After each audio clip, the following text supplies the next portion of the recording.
Brown. Thanks for joining us there. So we'll talk more about Nottingham Club instead in the men's game as well. Thank you. Anita Brown adds a tough 2 there to start. Open the account in the 4th there for the Mountaineers. So with 39-31, 8 minutes 24 to go. Do you like what you see so far, Stu, from the women? From the Mountaineers women, we've seen a real... they've started with a fair bit of intent and purpose here in the 4th, which they needed to. Yeah, they did. So, again, they look good in transition. And they pull it off. Little bailout call there. A little bit eager there, Kelsey McDermott. With the shot clock counting well and truly down, so they get 14 back on the clock here and inbound. So Toowoomba needs a good offensive set here. So we've got Nita Brown working along inside to Christina King. Just a miscommunication. They're just sort of 2 different playbooks at the moment, the Mountaineers. When it gets into that half-court set, they definitely do look better when they're pushing the ball in transition. So you want to see them really working hard on the defensive glass and running. They just got to get that outlet, push it down, beat Mackay down the court, because once they settle into that half-court set, they're just not getting great looks. Here's the opportunity. Christina King is working hard, getting down to the middle, so Skinner pops up, kicks out, knocks it down. That's a big 3. Again, in broken play, that transition basket, they get that good looks when they push it down. Mackay trying to get home and clog the basket up, clog up that keyway to stop the easy layups. So Heidi Freeburn rolls off there nice, kick off the top, drops one there. It's a settler for Mackay. So you really see this opportunity when we get into the half sets. That's what suits Mackay, both offensively and defensively. For Toowoomba, not so much. You're looking to run a great shot there. Anita Brown, the big players up. Calls timeout too. So the Mackay coach, the staff, instantly calling a timeout there. But yeah, you more see it that way. So once we get into those half-court sets, offensively and defensively, that's what Mackay wants to play with. For Toowoomba, you want to see them out in transition, running and pushing the pressure that way. Yeah, they just got to. It's now or never for Mountaineers. They need to. Well, they have closed the gap to 4 points, so they've done a great job. But now they've got to keep pushing that, making sure they can close this, grab the lead, get even, and push ahead late into the game. But I think they need to run the ball. I don't think they're getting enough out of their half-court sets to be able to bring it down, walk the ball down the court, try and get a shot like that. They just haven't got enough happening at the moment against this zone. When Mackay were in the man-to-man, they were able to feed it into Christina King. Yep. She could operate one-on-one, but now they've clogged up that. That's obviously what they want to do. They want to make Mountaineers beat them from outside. There's probably a really good theory looking at the first 3 quarters, but they've been able to come down and hammer a couple of threes. So Demi Skinner pop one, and Anita Brown put one in for your troubles as well. And we've seen the big players standing up now. Heidi Freeburn's been very active as well for Mackay. We saw her drop that jump shot there from the top of the key as well. So she's a key for what Mackay does as well. And they've also had a lot of good looks in there inside, I said, from Erica Cavill as well, and also Lisa Burgess. So they're probably the big 3 that we're going to see Mackay look to work around. While for the Mountaineers, he said that their big 3 in Anita Brown, who's been very, very good to start, to Demi Skinner as well as Christina King to get us through. But it's a 4-point game. We've only got 7 minutes and 5 seconds, should I say, to go here in the 4th. Anyone's game at the moment. So Mackay come down and gets into their offensive set. They go inside. Lisa Burgess size up, back to the basket. Help defense comes in there from Anita Brown. They've called on her there as well by the looks of things. So Anita Brown picks up a foul. Picks up a third too. No, that picks up a 4th. So that's key now. She's going to have to stay in the game. You can't afford to take her out with 6 minutes to go. She's just going to have to play smart over here as well. So they're looking to run. So Anita Brown in the corner here. So they look to swing the ball. Anita Brown looking to go back to back from 3. So the 4 fouls. Yeah, 5, so she'll get the 5 fouls. Well, she gets that extra one, she'll be out of the game. So 6 minutes to play. It's an eternity in basketball as well. She's going to have to play smart, be a bit less aggressive. I don't know if they can even afford to switch her up with the match up there on Freeburn either. Great defense there, a big block there from Mountaineers. Christina King. So we're going to see a substitution coming in here for Toowoomba. Christina King. So Demi Skinner comes out of the game. I don't think she'll spend too much time on the sidelines. I dare say this will be a very quick breather for Demi. Just get a bit more juice in the legs, come back, and I'd say we'll see you back in 30 seconds to a minute at most. Okay, so we see here Toowoomba coming down here looking to cut into this lead. 41-37, the trail is just 4. Anita Brown with the ball at the top of the key. Swings across here. Back we go to Brown. She looks to get into the lane. She does a good job of that. Unfortunately, the shot rims out. Again, she's lucky aggressively chasing in there after that rebound. As mentioned, playing with those 4 fouls. Mackay swing the ball across the floor here. Delaney at the top of the key drives in, little scoop shot. Great defense.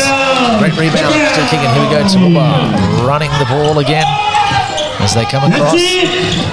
Good pick up top there by Kimberly Wilson. So Anita Brown. See they're really collapsing down here on Christina King, who looks to go to work. Another great little spin move. And that'll stay here with Toowoomba, I would think. No? And as you mentioned, a quick breather for Demi Skinner. She's back into the game. Would you say 30 seconds? I don't know if it was even that. So she's back out there as well. So 5 minutes to go. 41 plays 37. Mackay in the lead at the moment here. Our QBL clash, Toowoomba v Mackay. Our live stream series here sponsored by USQ, and our live stream sponsor of this particular game, North Build. So thanks to North Build for sponsoring us. So break in play here. Well, one of the fans get attended to in the stands. Okay, so we've just got that we'll deal with. Unfortunately, that's happened just off the court here, so that's why we've got a break in place. So see, 5 minutes 12 to play, 41 plays 37. Some key moments coming up here. We've seen Toowoomba that have been able to make some key buckets and make some big baskets to bring this lead back to what it was. It was 10 points going into the start of the fourth. They've quickly eaten into that. It's now down to 4. Absolutely, very much the game is up for grabs right now. Yeah, for sure. And Toowoomba just got to stick with what they know, what's worked with them to get them back in this game. Obviously, Mackay are going to try and slow it down and play at their tempo. Toowoomba want to play at their tempo. So whoever wins that battle, whoever's going to control how this game's played, is probably going to go a long way to securing it down the stretch here. And we need big time of the game. The big time players step up, and I think we've started to see that already. At the start of the fourth, we've seen the incentives of Demi Skinner, who hasn't had the happiest of nights with shooting the ball, but she's most certainly hit some key plays in this last few minutes. So back-to-back buckets. She dropped the 3. Another little nice sort of runner there in the lane to pick up a couple more points there. So she's come to light here in the fourth. And instead, Anita Brown's been very, very active again. We look at her, she's already clocked 34 minutes, or nearly 35 minutes. Fatigue, is that a factor as well when you consider that the Mountaineers have played a game last night, and those girls have played key minutes last night, and now they're going to have to play key minutes here down the stretch. If Toowoomba is to win this game, we know that those 3 big players are going to play a big role. Yeah, generally you'd think that coming off a game, a doubleheader, you're on the second leg of a doubleheader for the Mountaineers, that would be an issue. It may be a factor in the game, but they definitely look the fresher of the 2 teams out there. Look like they've got more speed in the legs left for this last minute as a whole of a team. All right, here we go. So we're back in action. 5 minutes to play. So Mackay with the ball. They have a 4-point lead. Driving through, great bucket there inside for Mackay, adding another 2 to that tally was Jamison McMullen. So it's 43 plays 37. See if the Mountaineers can respond here. Anita Brown operating down there on the wing. She has the ball knocked away. 10 seconds to go on the shot clock, so they're going to have to get a shot up and get it up quickly. So Anita Brown looks to get into the lane. She's going to get lucky there on the rebound that's gone off Mackay, or a loose ball, should I say, going off Mackay. 3 seconds. 3 seconds on the clock. This is your time, Steve. What do they do here? You got to find the open shot and it's just got to go. Christina King gets a good look. It's a great look. Looked like a bit of a knuckleball out of the hands, though. She got a great look. They found the open player. So Heidi Freeburn goes straight to the bucket. Big basket there. The game's so close, and when you're trailing like that, back-to-back buckets are... Well, they're killers, aren't they? All of a sudden, the game blows back at 45-37. Not long ago, we were sitting at a 4-point game. So Tracy Twydale steps up, no hesitation. That one bounces off the front of the rim. Mackay here looking to add a key bucket down the stretch. 3:51 to play. Mackay here, Heidi Freeburn in the corner on Anita Brown, playing with those 5 fouls. Beautiful. Good find, good extra pass there too from Cavell. Great offense. Lisa Burgess gets the easy bucket. That stretched it to 10 too. In the blink of an eye, they've been able to add 6. That was a beautiful play from Mackay as well. Moving the ball, found the open player, got the easy basket. So Toowoomba now, what will they do to respond? They look to go inside to Christina King, but look, you can see the amount of pressure that is around her. That's the one adjustment Mackay has made, and they made it very early in the game. Well, I'd think Christina King, she's got 6 points. She wouldn't really had them in the first 4 minutes of the game, so she hasn't been able to add to that since very early on. She's got the 10 boards, probably had second chance opportunities to add to that tally, but unfortunately hasn't been able to. She's played, she's definitely had an impact on the game, whilst it's not necessarily in the scoring column, but you can just see Mackay definitely collapsing down whenever they go inside to her. Even though she might be getting one-on-one coverage, there's certainly a couple of players there that are around her as well. So that's been a big change here that Toowoomba hasn't been able to adjust to, or Christina King hasn't been able to adjust to. And when I say hasn't been able to adjust to, meaning in terms of to continue to find that way to add offensively, but what she's done defensively has been, she's been very, very good. She's anchored the defence down that end for Toowoomba, and she's played a big role there. But right now, they probably need her and someone else that's going to need to step up and need to score some points. Someone forces the turnover. So 38 points, plays 47. You see Heidi Freeburn here looking to deny the ball to Anita Brown. Christina King at the top, swing across here to Anita Brown. He's called for it on the corner, gets into the seams of the lane. Beautiful little runner in the lane. That's 2 points to Anita Brown. 47 plays 40. Key is they just need to get stops. They can't afford to trade baskets, obviously, with Mackay here. 2:28 to play here. Mackay inside, swing across to Freeburn. Looks to get into the lane. Misses that one there. Had the wide open 3 and passed up 2. Here, Anita Brown looking to get an add to the tally. Gets right to the cup. Adds 2 more. 42-47. So back to a 2-possession game. They just won't go away. Need a stop here. They absolutely need a stop here to continue to run. They're on a good run of momentum at the moment. Burgess has the ball at the top of the key. 10 seconds down to the shot clock. First a turnover. Almost a turnover. Sloppy possession from Mackay. They offensive rebound. Get away with a second chance putback. Cavell, it's been her bread and butter tonight. She's just cleaned up there around the rim. She's been able to possibly no point more important than that one that we just saw there. Build a game high tally of 18 so as well. Anita Brown looking to operate. Foul there on the baseline. So that'll be a side ball. So 7-point game, minute 30 to go. Timeout here. So a minute 30, 7-point game. What do you think Coach Cabe Ciccolini will be talking to his team about here, Steve, with a minute 30 to go, a 5-point deficit? 7-point deficit, sorry. Yeah, whether they look to come out and lift the intensity on defense, maybe force a few stops. If they can get a basket here, get it back to a 2-possession game, let the play out down that other end. If they get a missed basket or a steal or an opportunity to get it back to a 1-point game, that's where they need to be with another minute to go. So we're down to that stage at the moment, 49-42. Look, just to see on our screen there, we've got 47-42, but definitely here, the scoreboard here in the venue, 49 to the visitors, 49 to Mackay, 42 to Toowoomba. We have a minute 32 on the clock.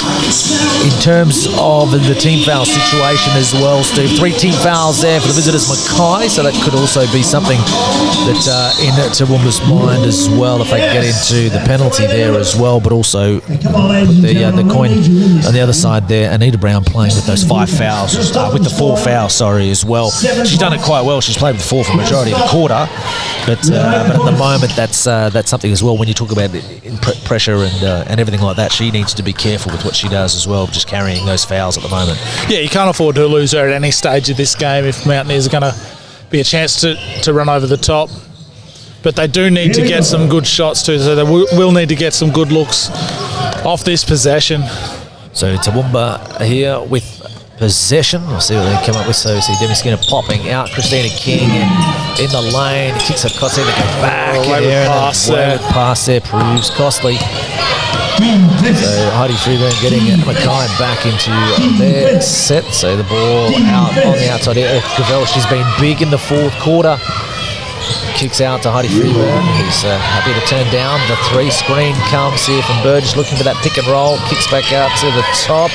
3 seconds on the shot clock. Gets up a 3. Good. That's what Toowoomba wanted. They push the pressure now. Under a minute to go. With 49 points to 42. Must score here, Toowoomba, and they probably want to do it in quick time. As Anita Brown looks to work one-on-one, gets a shot up there, cleans off the front of the rim. Christina King gets the board, tries to turn there. Misses there. That's a tough miss for Toowoomba. Good hands there by Brown. Anita Brown, she looks to go all the way. She does just that. They're going to have to stand the pressure. Timeout from Ian Horton for the Meteorettes. Great play, Anita Brown. One thing you have to we've seen, she does a lot in offence, but defensively, she's always in the game, and you look at that. So getting a crucial steal, one-on-one steal there, turning nothing into something is something that she's done there, and she's given the team a chance again. Yeah, quick hands, quick feet. 34 seconds, still 5-point game, Mackay ball. So they're going to have to extend the pressure here, look to get a steal off the inbound, get a quick score, get it back to 1. If they've got enough time, if they've got enough for 2 possessions in the game, if they can get a really quick score, it's still a long way from over. 34 seconds is an eternity in a game of basketball. I suppose the one thing that may be against them, they've only got the 1 team foul. We were talking about them having team foul troubles the other quarters, but they may ideally want to be in that foul situation, so they're able to send Mackay to the line and shoot in the bonus and hope they miss, but they've still got 3 to give before they're going to be in that situation. So as the players come back onto the court, so this is the most vital possession of the game. Mackay will advance the ball up with that timeout in the last 2 minutes as well. So they'll have the ball here. What do you expect Mackay to run here? Do you expect the ball to be in Heidi Freeburn's hands a lot? Yeah, for sure. It looks like she's setting up low. She'll run off a screen off Lisa Burgess, look to get the ball, and then if Mountaineers let her, she'll just control it up the top off the dribble. So she gets the ball from the inbound. So on the wing, here comes Vic. No, rolls over it. The foul, like there's 5 seconds on there. If you're going to go and foul, you've got to be up in the lanes looking to get that steal. If you don't get the steal, you foul straight away. 5 seconds off the clock when you've only got 1 team foul is way too long on that possession. So here's Mackay looking at a little bit of inbounding here. So it goes straight into Erica Cavell. They swarm. They commit the foul. Again, they've just got to be up. They've got to get a steal off the inbound in the lanes. It's just desperation. Comes down to how much do you want it now. So that's 3 team fouls. So again, we expect the same play. Obviously, that's what Toowoomba's looking to do. They're going to get into the team foul situation, and they're going to see if Mackay can make a few free throws. Yeah, they're going to make them. If they're good enough to make their free throws and win the game, then so be it. If they manage to miss a couple, they give you that glimmer of hope to be able to come out.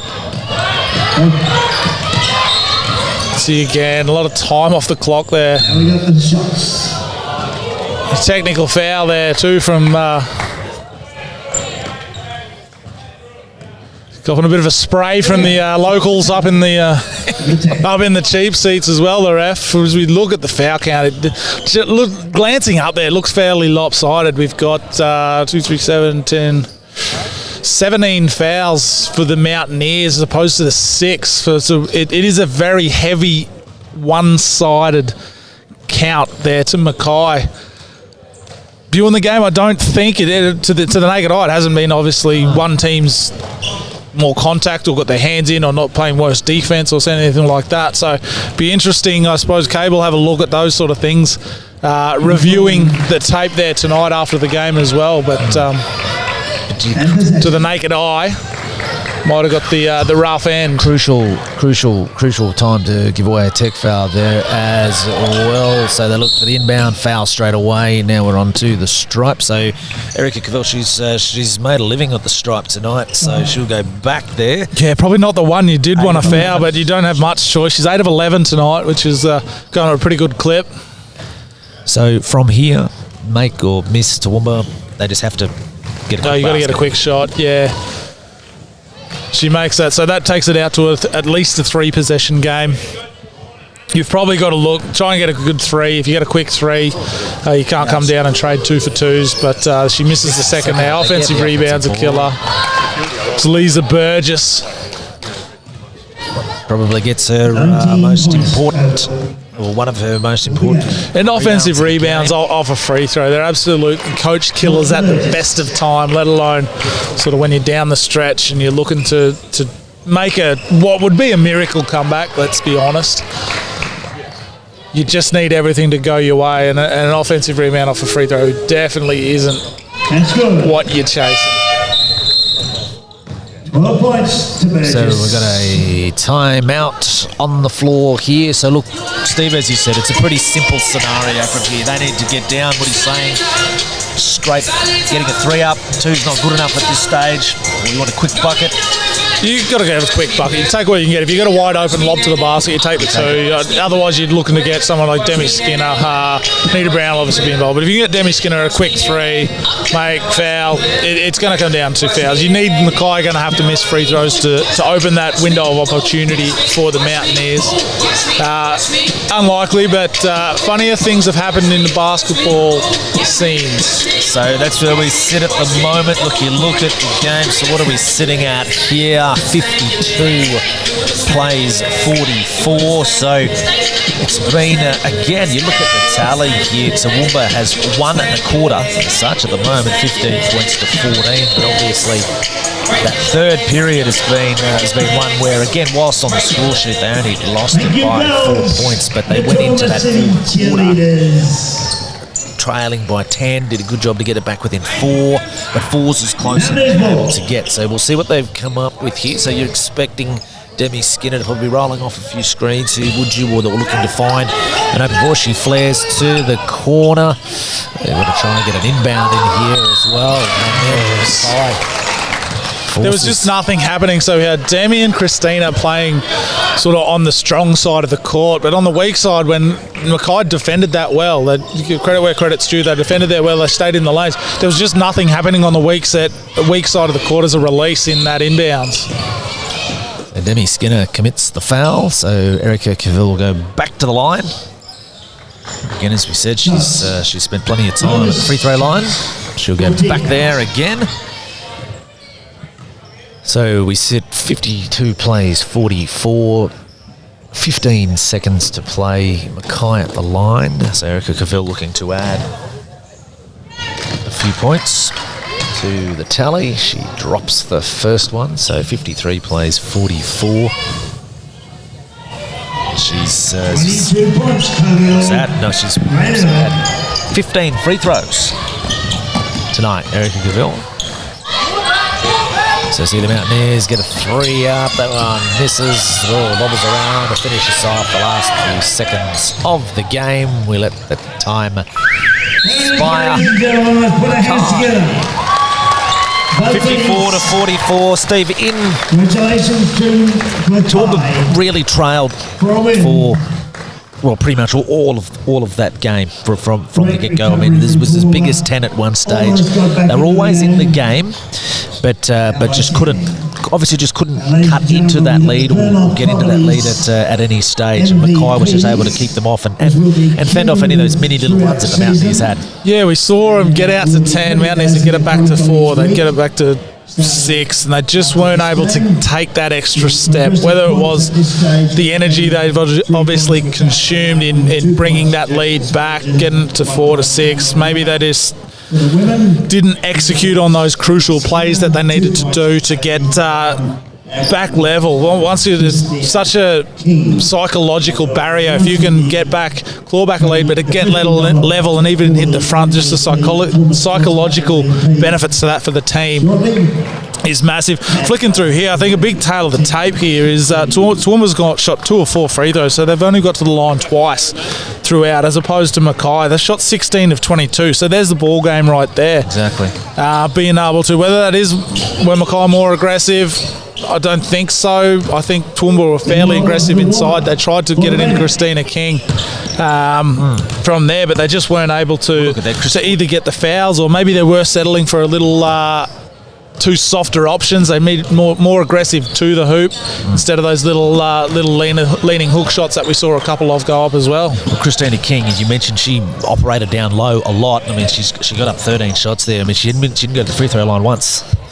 She hasn't made it to the stripe once, so some of those little touch calls that maybe were happening down their end, maybe not, didn't go certainly the way of Toowoomba. But as you said, it's a startling statistic. What was it? What did you say? With Toowoomba shot 4? 2 from 4, yeah. So they got to the line twice. 22. As opposed to, we're going to lucky enough, we're going to have a little quick chat to Anita Brown, who's got to give up her time and see her thoughts about the game. So great to have Anita with us. Anita, disappointing to lose, but the team, you really hung in there as much as you can to try and turn that one around. Used to this sort of attention. We continued a lot of ups and downs during the game, but we stayed together. We couldn't get shots going at points during the game, but we kept our confidence. We kept going at our guys. Great guy. He's improving as he gets older. Yourself, you looked to really step up there in that fourth quarter when the game was there to be won, or when you needed to make a run yourself. You made some big focus, then your Skinner made some big buckets. When you got to within 4, did you feel you had the momentum to go on with it? Yeah, definitely. I felt, I just wanted to keep going.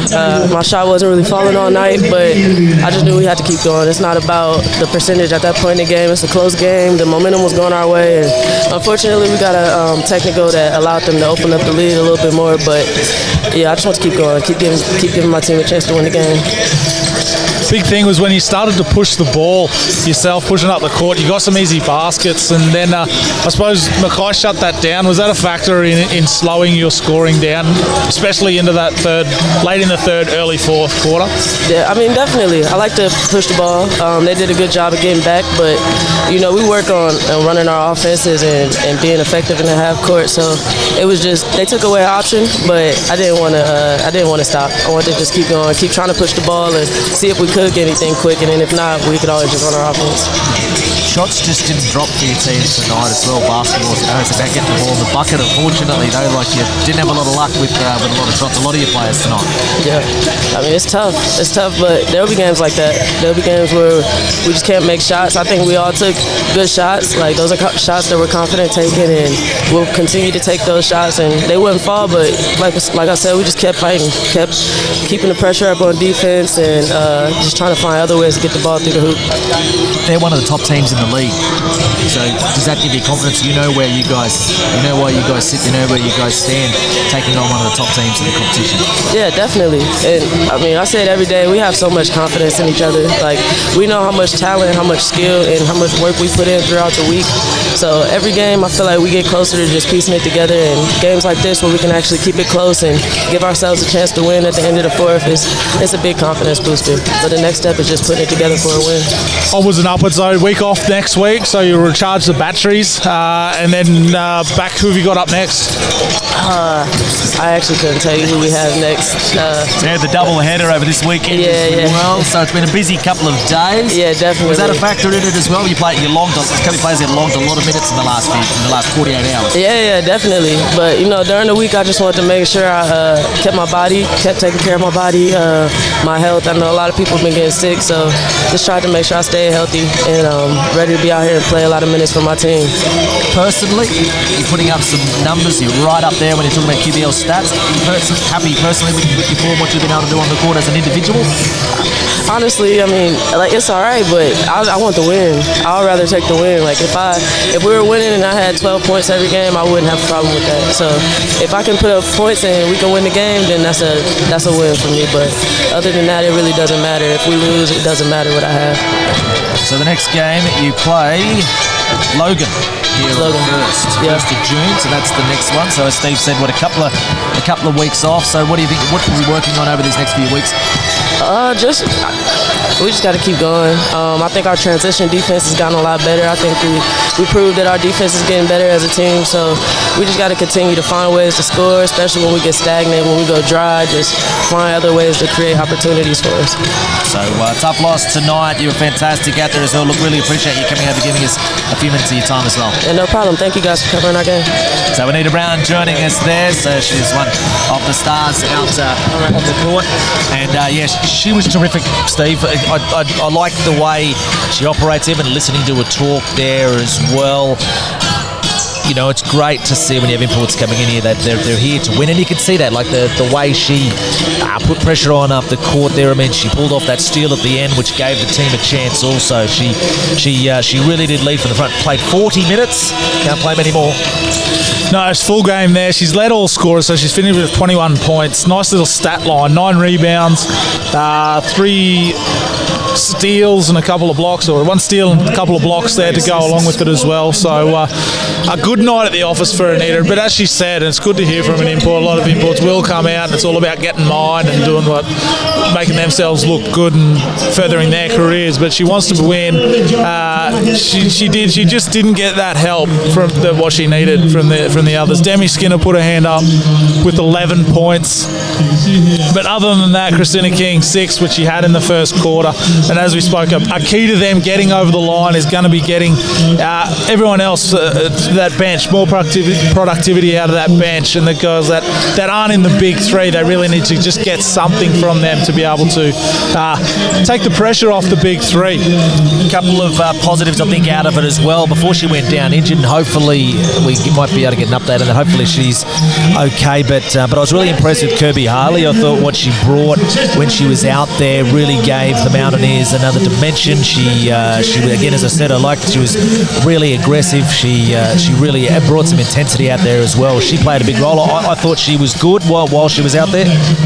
Yeah, very good. She, as you said, on that defensive end, without scoring the ball, made an impact. Despina Dickinson, in a couple of minutes that she made an impact with that defensive intensity.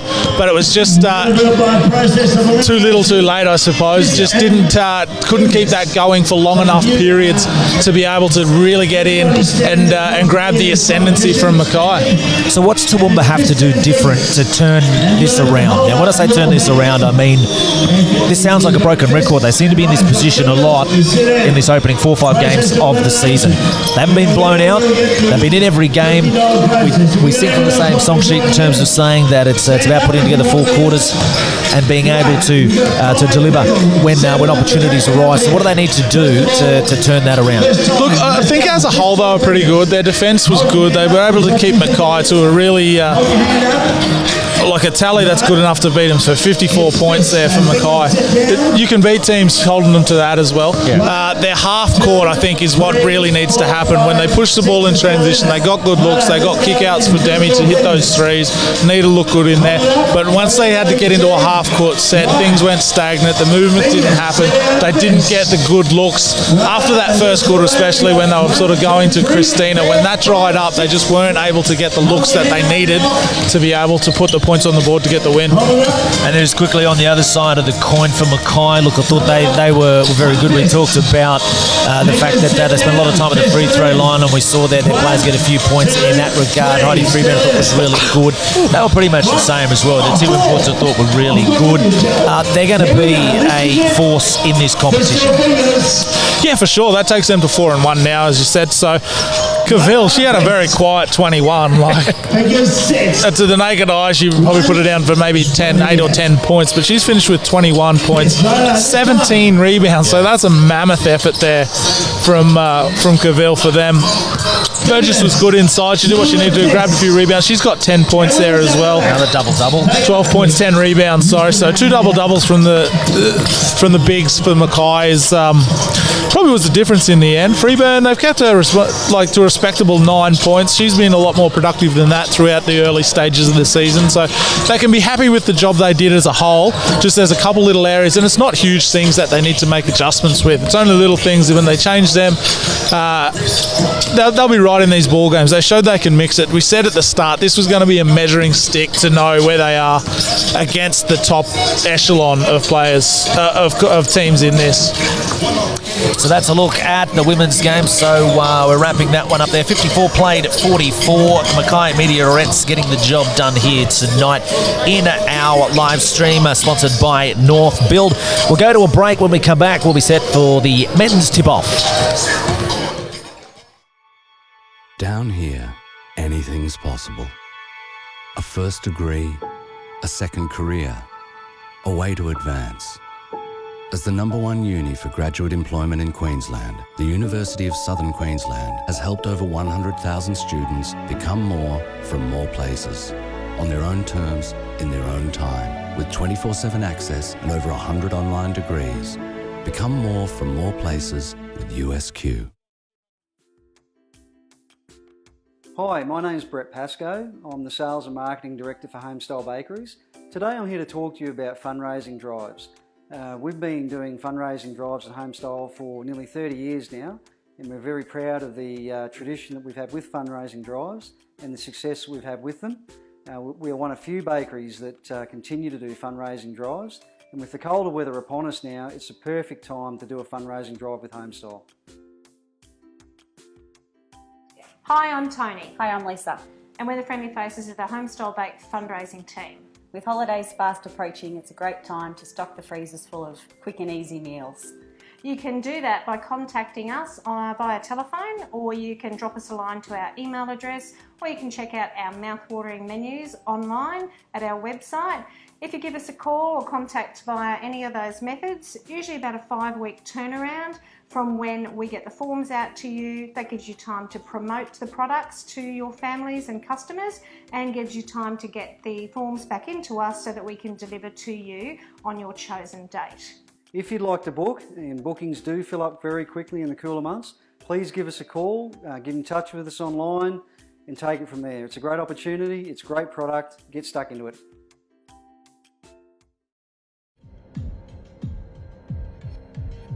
Toowoomba Together wants to break the silence by empowering our sporting clubs to join together and embed social change. Do we accept abusing players or officials? Not in our club.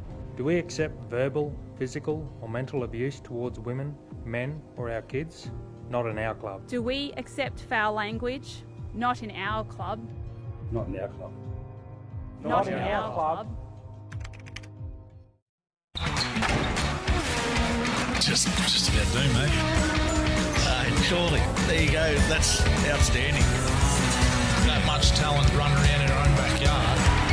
Ladies and gentlemen, the semi-pros. The semi-pros. Ladies and gentlemen, give it up. Let's go.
University of Southern Queensland QBL Live Stream Series with the Clive Berghofer Toowoomba Mountaineers in action at the Cave. To call the game, please welcome the semi-pros. Thanks very much for joining us here at the Clive Berghofer Recreation Centre out here for our live stream of the QBL men's game. We're a couple of minutes away from tip-off. Our live stream sponsor for tonight's game, North Build, and North Build all the way. So North Build leading the way in commercial construction in Queensland and Papua New Guinea, a leading Queensland and Papua New Guinea commercial construction company that has stood the test of time for over 25 years. Men's game coming up, Steve, another really big game. We spoke with Danny Breen there during the women's match.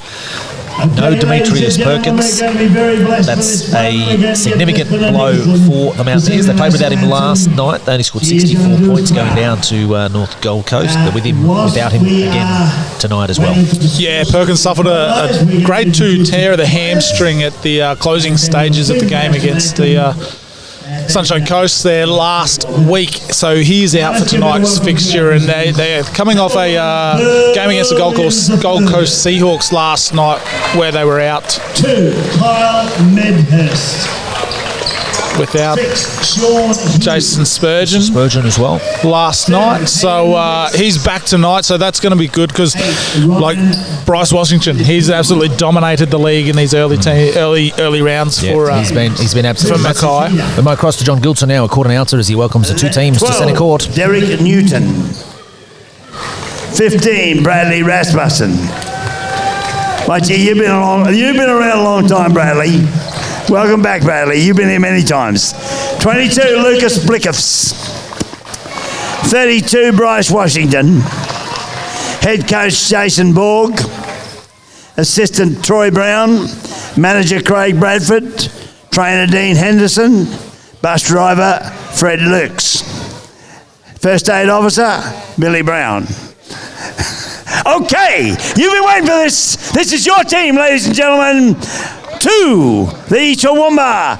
Clive Berghofer Toowoomba Mountaineers. Number 2, Ranko Pasilic. 5, Ricardo Martin, sponsored by Deputy Mayor Carol Taylor. 7, Cameron Webber, sponsored by Homestyle Bake. 9, Malat McCouch. 10, Abraham Yak. 11, Demetrius Perkins. He's sitting on the bench. He's injured. 12, Jason Spurgeon, sponsored by White Label. 14, Will Mitchell, sponsored by Will Mitchell Constructions. He's the builder. 15, Josh Osegovich, sponsored by our patron Trevor Watts, who's busy counting the votes. 21, Christo Wall. JJ Johnson, sponsored by Running Rebels. And Gordon Biggar, sponsored by... And the coach of this team is Danny Breen. Assistants coach Trevor Grieve. Assistant Harry Spencer. Manager tonight is Nolene. And the physio is Scott. Is Despina here? Well, we're just going to have to sing it together, ladies and gentlemen. Take your hats off. Here we go. Australians, all let us rejoice, for we are young and free. We've golden soil and wealth for toil. Our home is girt by sea. Our land abounds in nature's gifts of beauty rich and rare. In history's page, let every stage advance Australia fair. Come on, join me in joyful strains, and let us sing, advance Australia fair.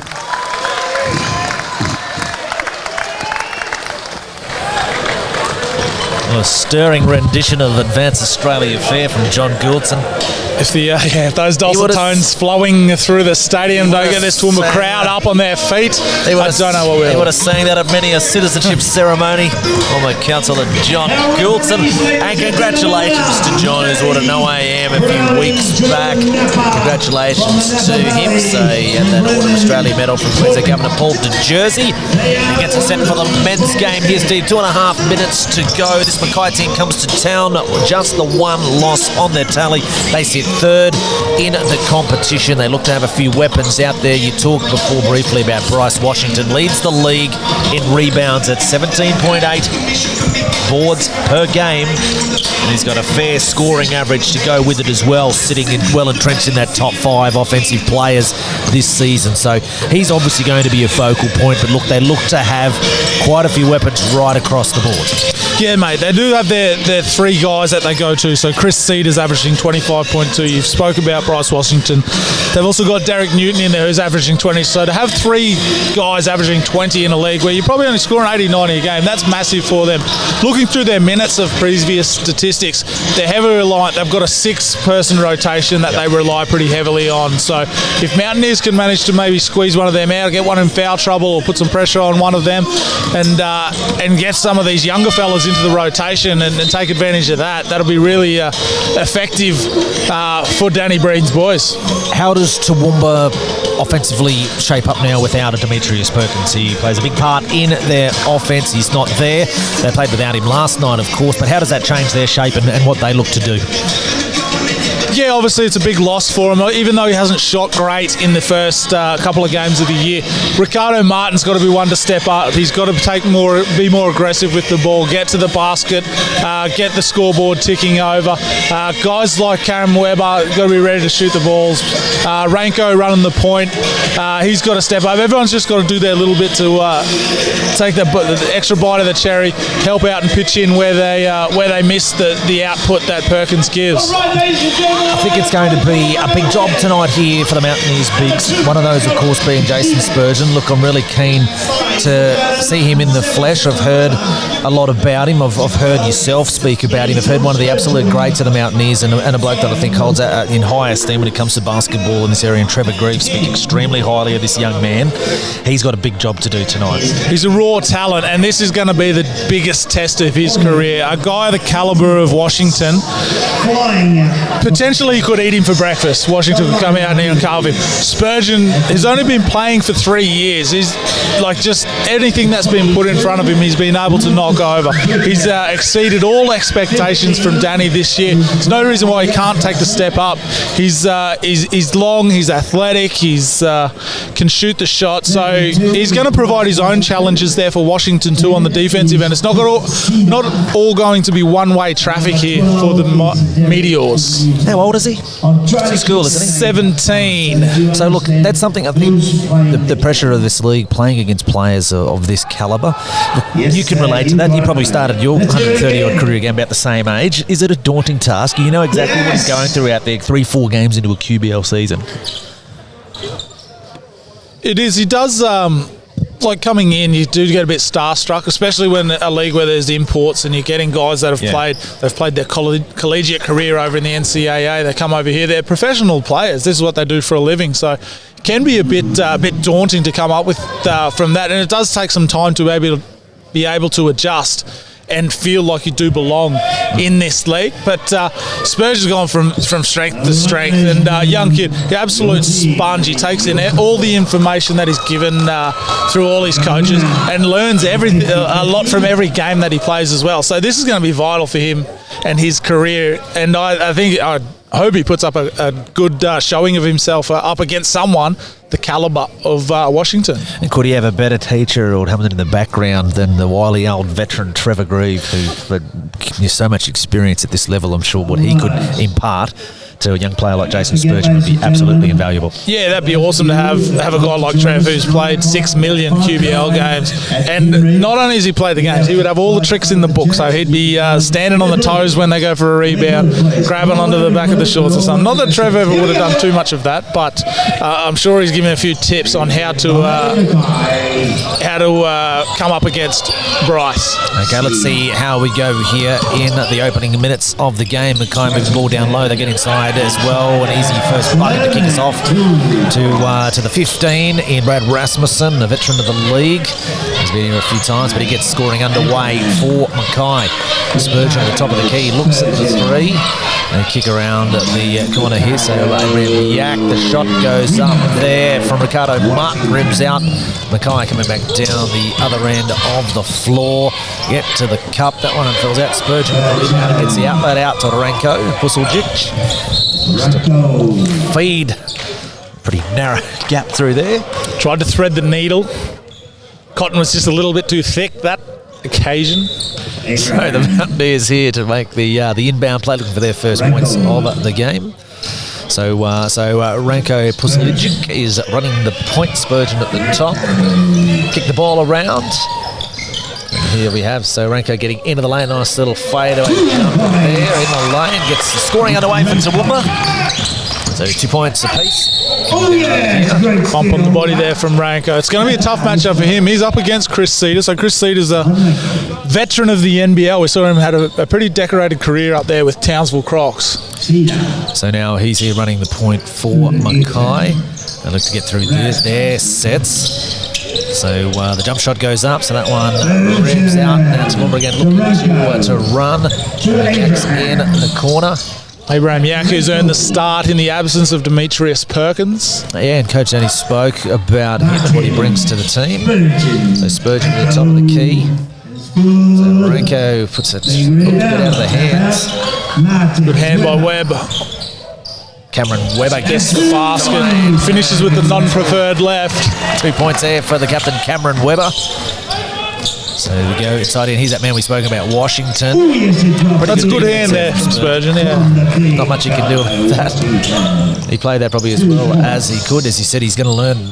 Talk about learning on the job. He's going to do plenty of that tonight. Well, Spurgeon, what would he be? Probably 65 kilos ringing wet up against Washington, who's probably clocked in at about 110 here, so he's got a considerable strength. That's the aggressiveness we spoke about from Ricardo as well. Good take there. Great elevation, very athletic when he wants to get to the basket. So Cedar almost turning it over there. So Mackay Rasmussen, a little jump shot across the baseline. Offensive rebound from Mackay, but they throw it away. So we'll see Toowoomba gain possession. So Mackay applying a fair bit of pressure here with the ball. So Martin looking to get the screen, gets to the baseline, kicks out to Webber, gets to the basket. Cameron Webber being nice and aggressive tonight as well. Turn again, so Ricardo Martin gets straight to it. What's the call? I think it's an over the back call. The basket will count though. The foul there on Spurgeon. Definitely chasing hard after that rebound. 8-4. Home team in front. What do you like so far, Steve? What are you seeing? Good stuff on the Mountaineers. Exactly what we wanted from Ricardo Martin too. Aggressive from the outset, getting to the basket. Didn't get the first shot to drop then, but he was able to get that second opportunity and put that back. I think they've been good defensively. Spurgeon's going to have to do that most of the game. He's just going to have to be content to get his hand up, see if he can change the shot of Washington and alter him. You're never going to stop guys like that, and you're never going to shut them down to nothing. They're going to big focal, so they're going to get what they do is just trying to limit that, and that was a good effort from Spurgeon on the defensive end. They look good pushing the ball as well. Mackay looked pretty crisp though in their offensive. They had some good looks, haven't been able to get it to drop. Toowoomba, I think, has rallied very well and scrapped quite well on the defensive end as well, and also offensively rebounds-wise, they've been able to do that and get a few hands in the lanes. Look, there's been a few unforced errors, I suppose you could say, from Mackay, but also they put that pressure on that's resulted in a few turnovers, so that's been able to change play as well as we're back into the action. 8 points to 4 in favour of the Toowoomba Mountaineers. 7 minutes 20 and counting down to go here in the first. Washington side, beautiful little inside look there to Rasmussen. Great pass. Was a good look too. Just not only scoring there, able to facilitate. But you can see how he's going to cause a lot of problems. Oh yeah, you've got to give him that. You just can't probably guard him one out. They might have to send the double team, which opens up the lane for guys like Rasmussen, a wily old veteran of the Meteors, to sneak in and get a few cheapies. Would you be doubling down on Washington? I'd probably make him work early. If he got too many scores, I would be. I'd be definitely sending 2 down to get the ball out of his hands as soon as possible, not giving him time to operate inside. So see the Mountaineers swing the ball around here. So Ricardo Martin getting inside. Beautiful little hook shot there. He is quite athletic. You can see he's got some springs. He gets the elevation on that little hook when he attacks the basket. Hasn't been shooting the ball from outside too much of this season, but has been able to get in there. He prefers those little those runner type shots, and at the moment in this game they've been quite effective for him. He's been able to get what he wants. Abraham Yak, of course, we see Ricardo Martin looking to isolate one-on-one, pulls up. He's definitely feeling it tonight as he misses the jump shot there from the top of the key.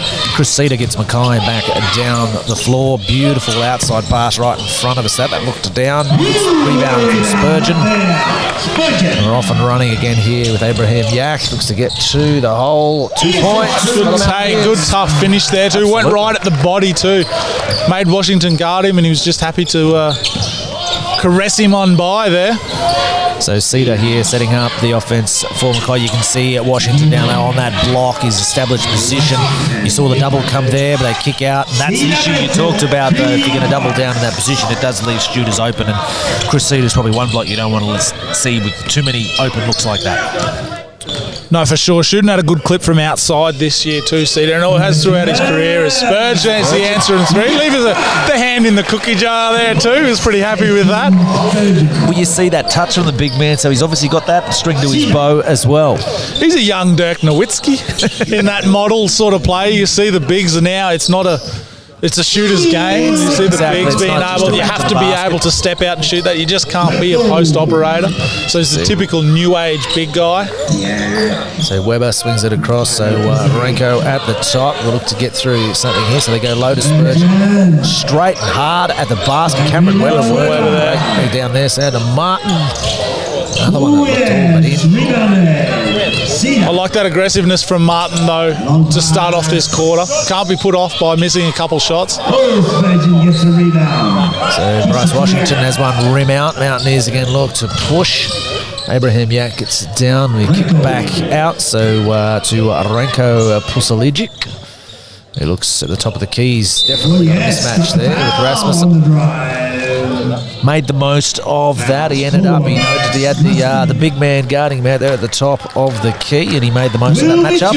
Getting good looks, on penetration. So getting that penetration, if they're not getting the look at the rim, they're able to find those open shooters as well to get some good looks early on for the Mountaineers, and they've been able to open up a 7-point lead here. So 15 plays 8, 4:39 to go in the quarter. So Will Mitchell comes into the game, so he's checked in.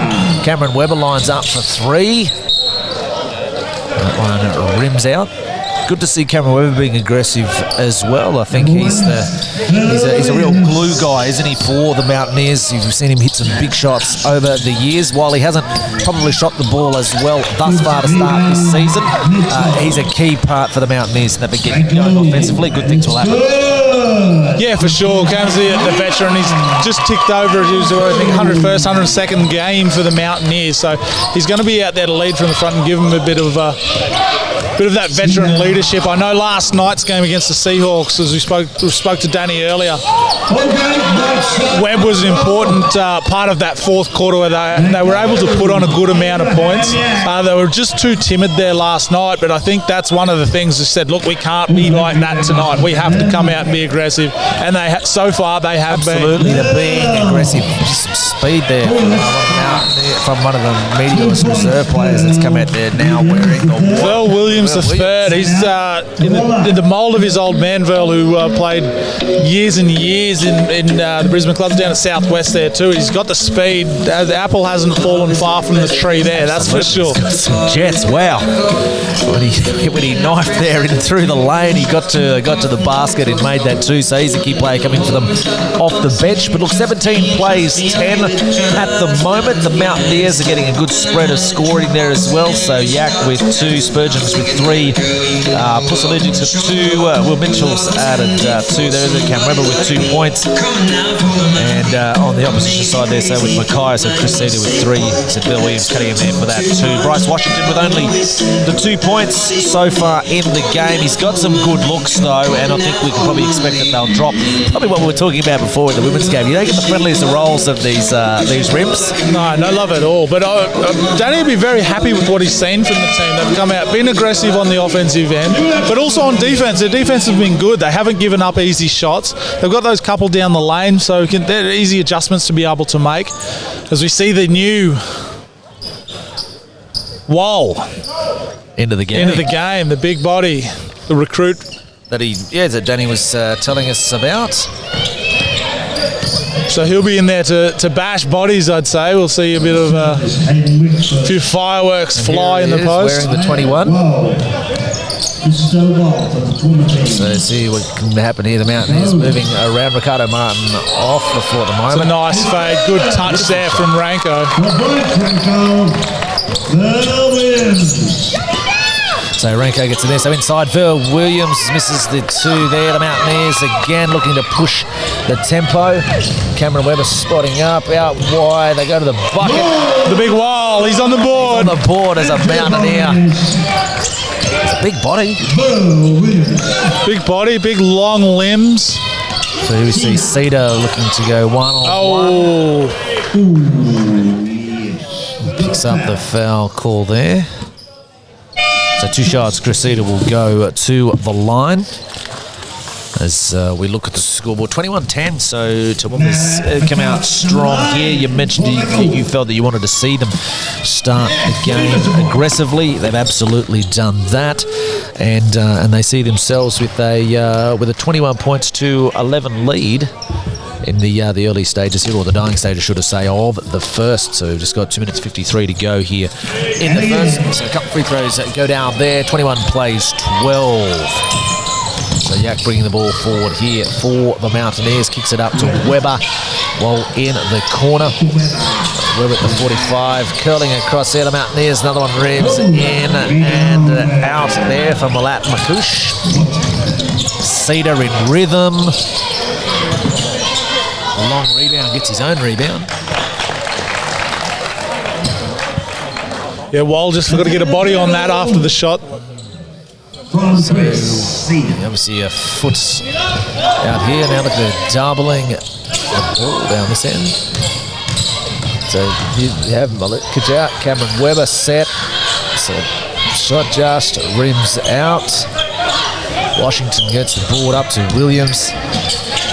It really lifts the intensity here. The Meteors moved about well, so a deflection in the lane. So 21 plays 10, 2 minutes 9 to go in the first. 21-12, should I say, the Mountaineers. Mackay on game 1 of a doubleheader. So see Bryce Washington step out. That one falls well short. Now Toowoomba looking to add to that lead. Nice little step through the lane. The old Euro step there by Malat. So 23 plays 12, so Washington here. Will Mitchell now with the job. Nice move. Oh, big Will. The old Mitchell. Finger wave too. Willie's pretty happy with that. We see that fairly often in the A grade, but he's just asserting a bit of authority inside the paint tonight, Will. And they're going to get that one there. Back, Cedar. Knocks that one out of bounds. Well, they'll maintain possession, should I say, sorry. So as we see Cedar coming to the sidelines. Martin back into the game for Toowoomba. So we've got full court pressure here. Phil Williams bringing the ball forward for Mackay. So they look to eat into this Mountaineer lead. 23 plays 12. So Mackay. Oh, extended arm there. Blackav might have got away with one. Bryce Washington. That big body in the lane gets up for the and one. Hard to stop down there. It's probably only a matter of time before a few of those started to drop, so he manages to get that one home. So you now go to the line looking to add the extras.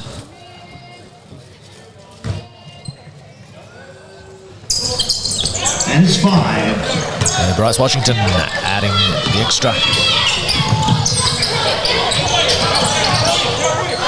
So see the Mountaineers here. Minute 11 to go. Ricardo Martin back into the lineup, back to the basket here. Gets it to the top to Wall.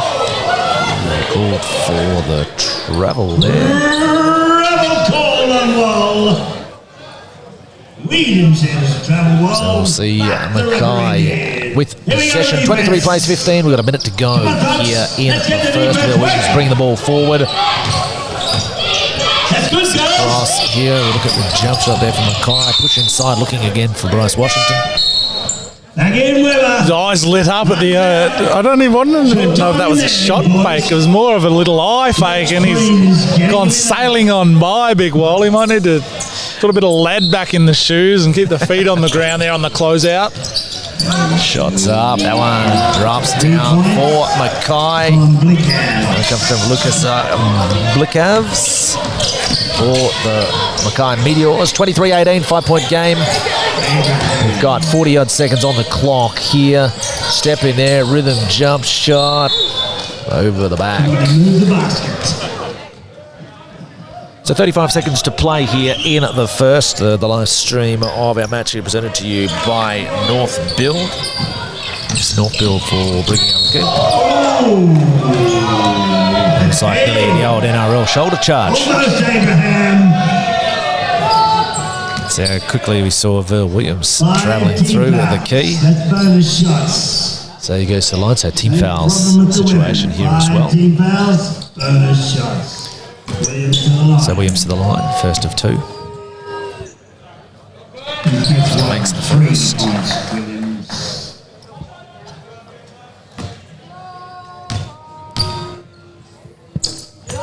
Second short. Wall grabs the rebound.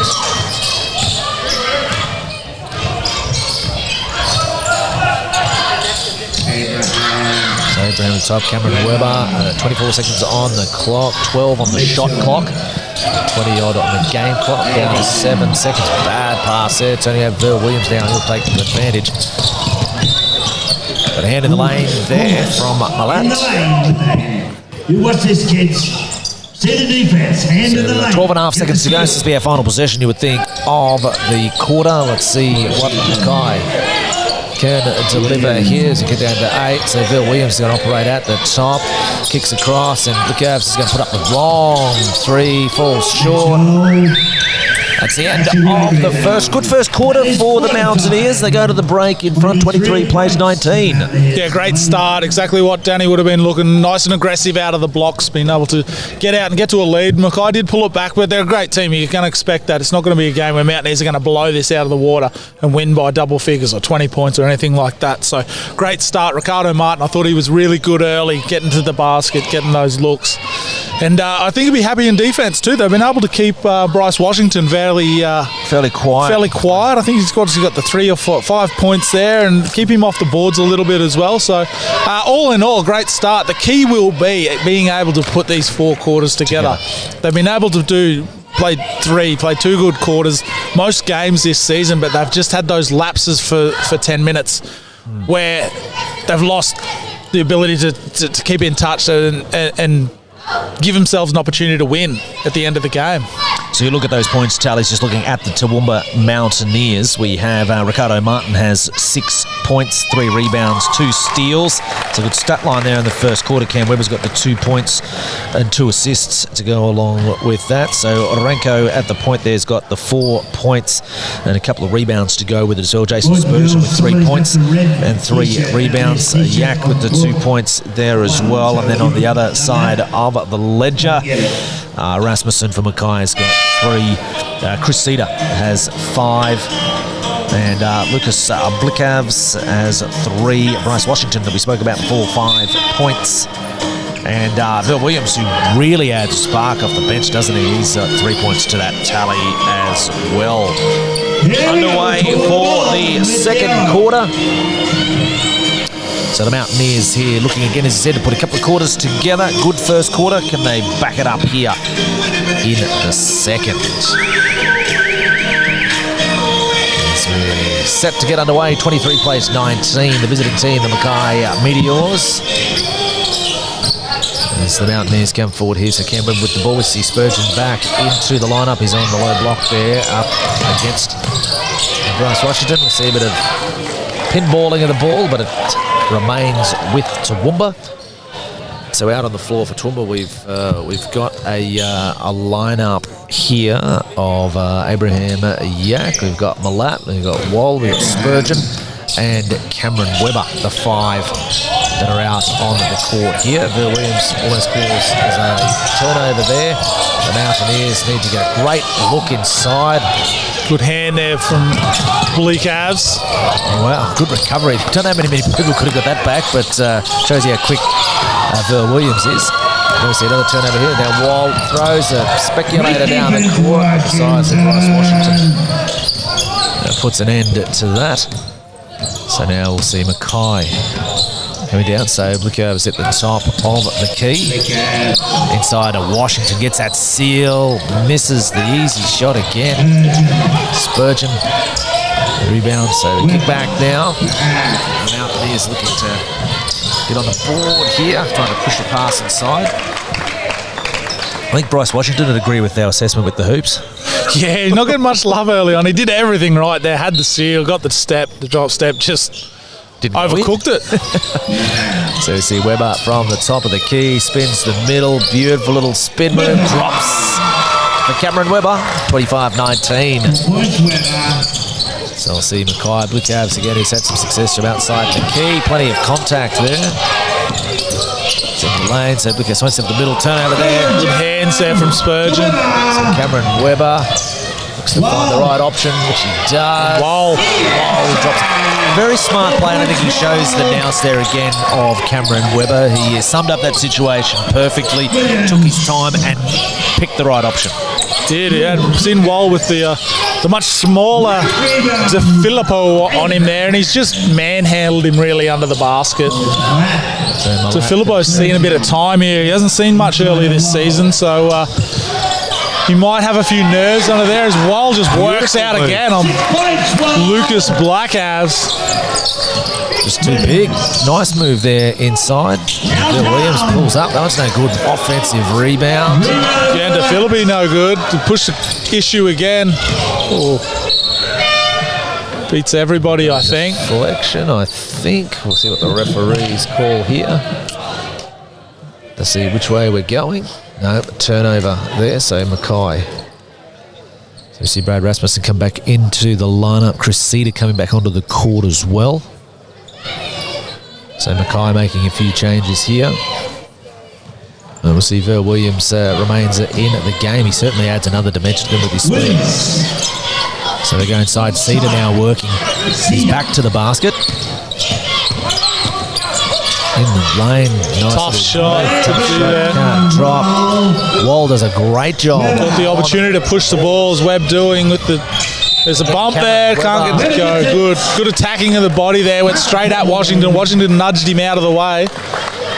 And again, you just see that court vision of Cameron Webber. You could see him again survey the options and work out what was the best option to take. And again, I have to say he's taken the right option once more, and he's got to the line now, so he'll have a chance to add a couple of free throws here to his tally. And we can see the Mountaineers lead to extend beyond 10, so they're up 10 at the moment. So Cameron Webber lining up here. As I said, over 100 games for the Mountaineers. This is the first.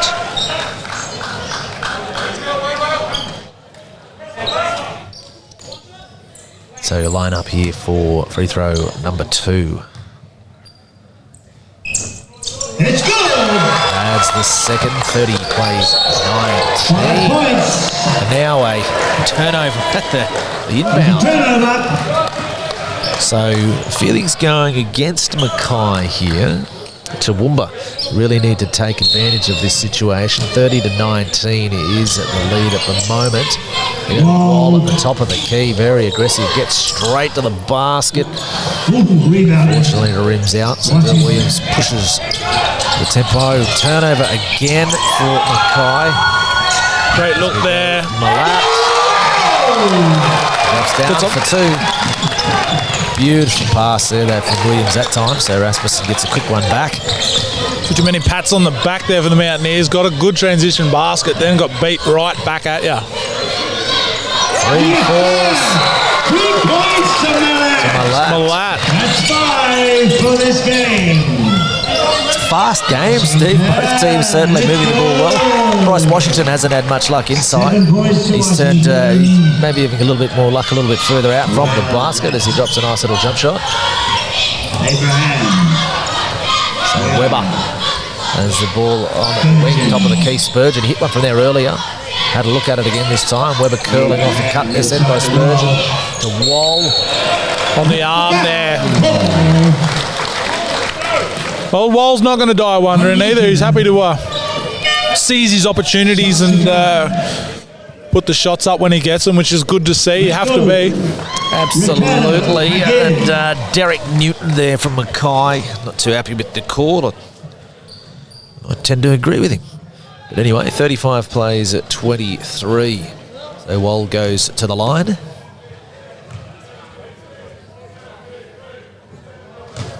Shouts of MVP echo around the building. Echo, is that what you call it? He steps up to the line, misses. So Mackay pushing up again. Cedar catches in rhythm. Beautiful pass inside Rasmussen. Just missing the pickups there on transition defence, the Mountaineers. That's twice now. They need to make an adjustment there, Steve. They can't let that happen. Well, you can't. That's a killer. That's just a walk up. That's a gimme, basically. You can't miss them. So the Mountaineers here looking, so Ranko back into the lineup, screen at the top. He ends up with a match up here with Rasmussen. Finds a nice little floater in the lane. 37 plays 25. Buried into Anvil Williams again. Nice crossover. Tough move. Bit out of control on the jump, though. It's good defence. Mountaineers are doing a good job to challenge shots without getting in the air and conceding fouls. Definitely, Ver Williams doing enough to get to the basket, but then the option in the end, though, was one that resulted in a turnover.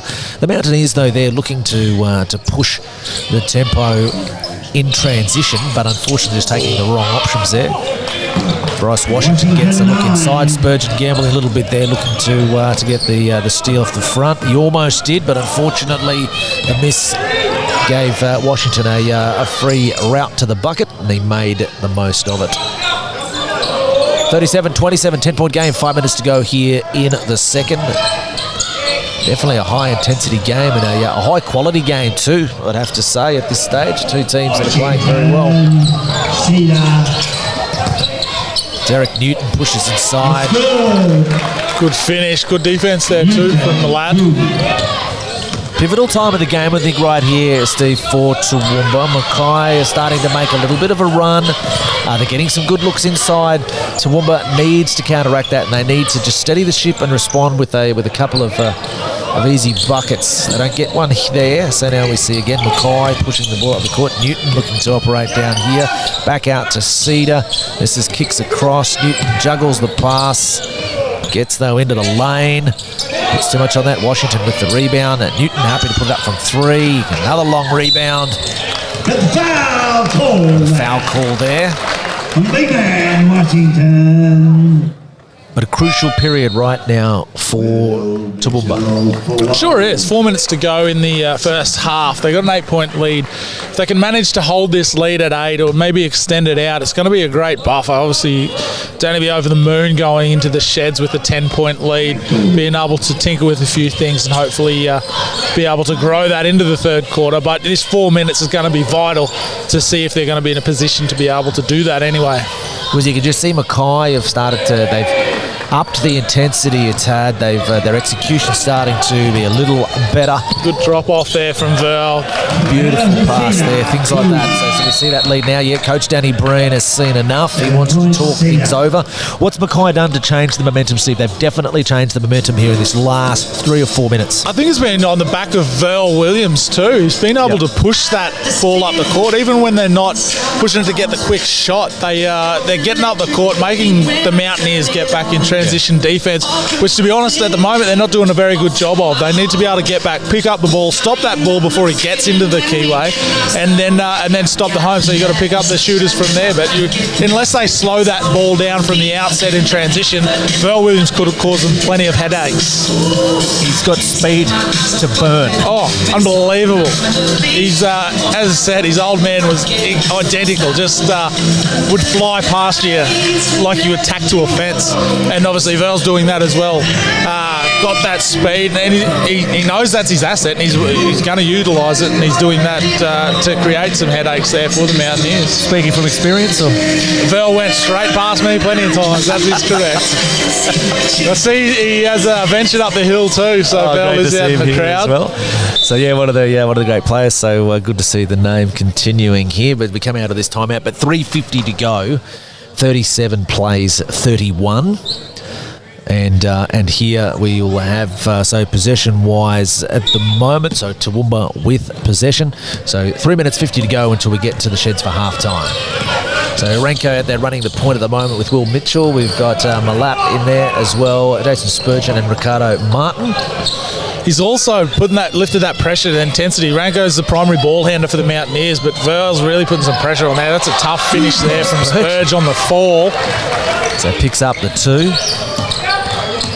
So see it's a soft foul there. Stop ball, no foul. I think we might have a issue with the technical.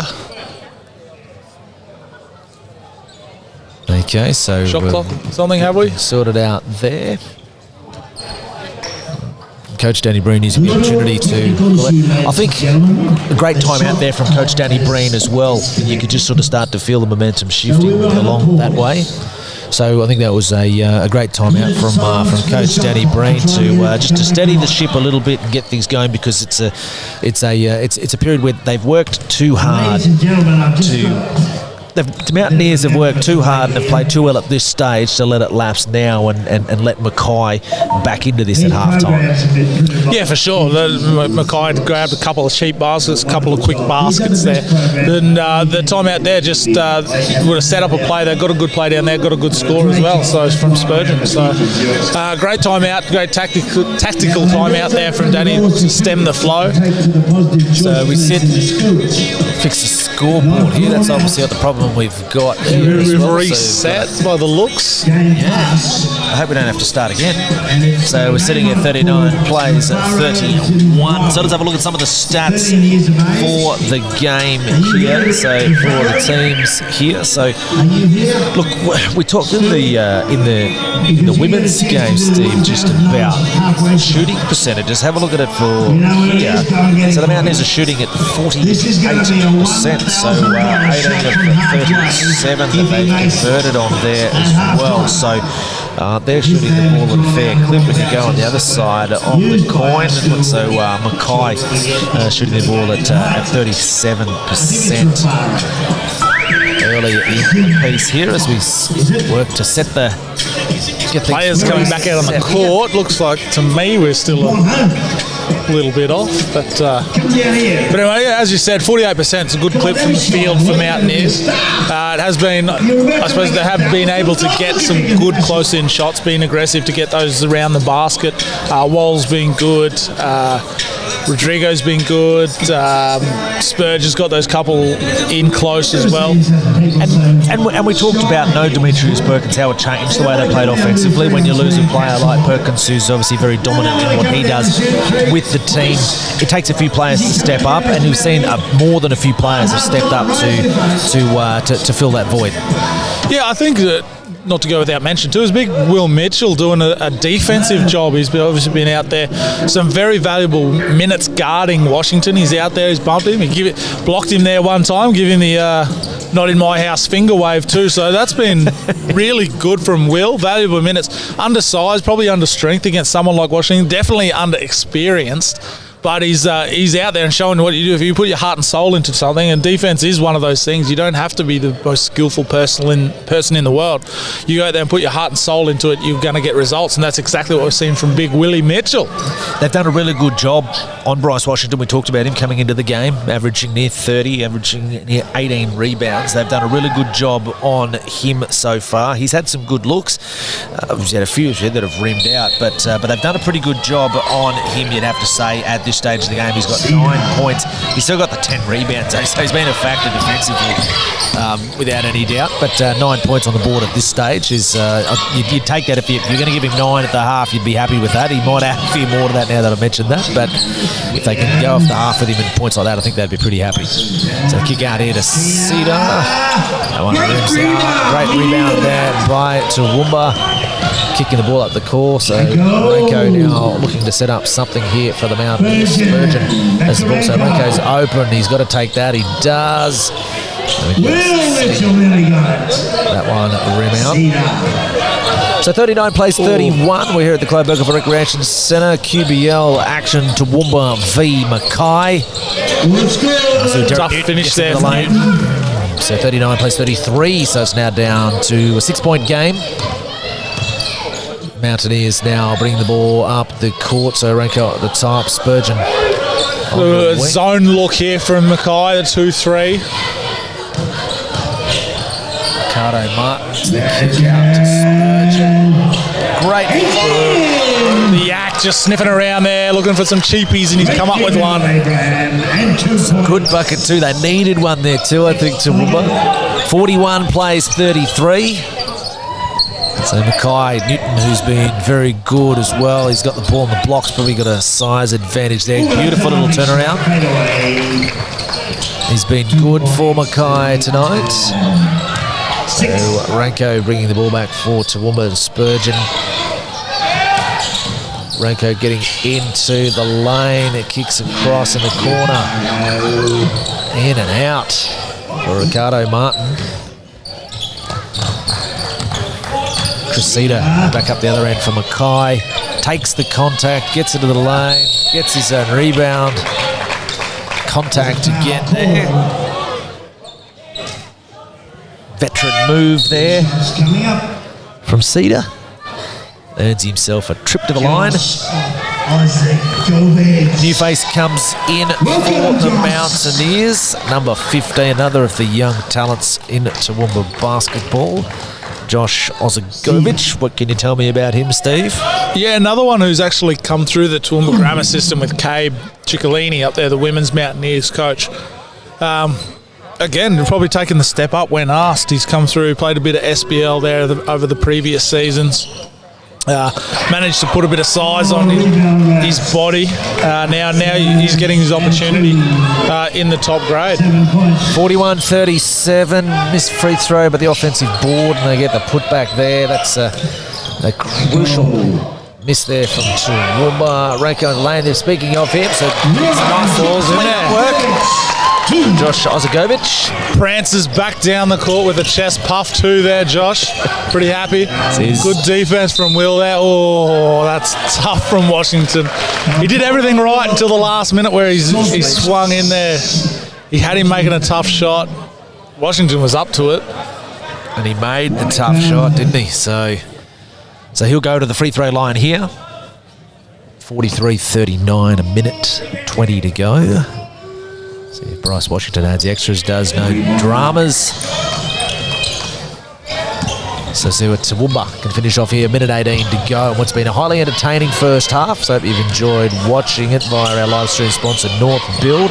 Thanks to North Build for supporting us here and sponsoring the Toowoomba Mountaineers. And USQ is the live stream series sponsor. Renko in the corner. Offensive rebound. Oh, and there he is. Great little putback. Will Mitchell working hard. That man you spoke about. Scrapping under the basket there from Will. Gets the two. Derek Newton now looking to operate. Crosses over there. Shoots the fade. We're off to the races. Big Willie might give us some magic here.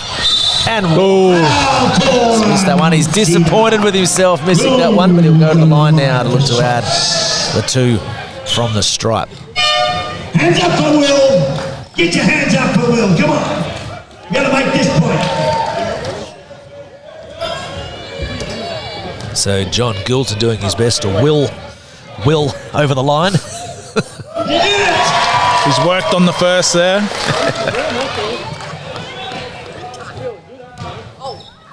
So 36 seconds remaining here. Drops them both. So we see Will Mitchell comes out of the game there as well. He's played a key role for his team there and getting the adulation of the bench, so he should. Well, you just got an example of the Jets. This is Lavelle Williams while he can't finish it. Ricardo Martin, beautiful dish. There to the lap, makes it 49-40. This will be the last possession, you would think, of the final quarter. They finished strong here, the Mountaineers. Mackay made that run. We're back within a point or 2. We'll see what they do here. They've got 2 fouls to give the Mountaineers, whether they're going to give one up out on the play early before they get their shot. So we'll see Rasmussen will go to the line to make it from the stripe.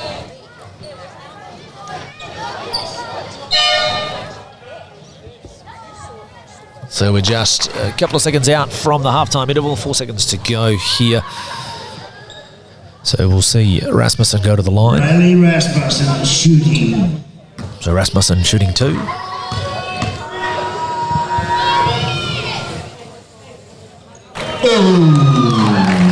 Rattles around and pops out. See if he can make the second. 4 seconds, enough time for Mountaineers to get the ball up the court and get a good shot here too.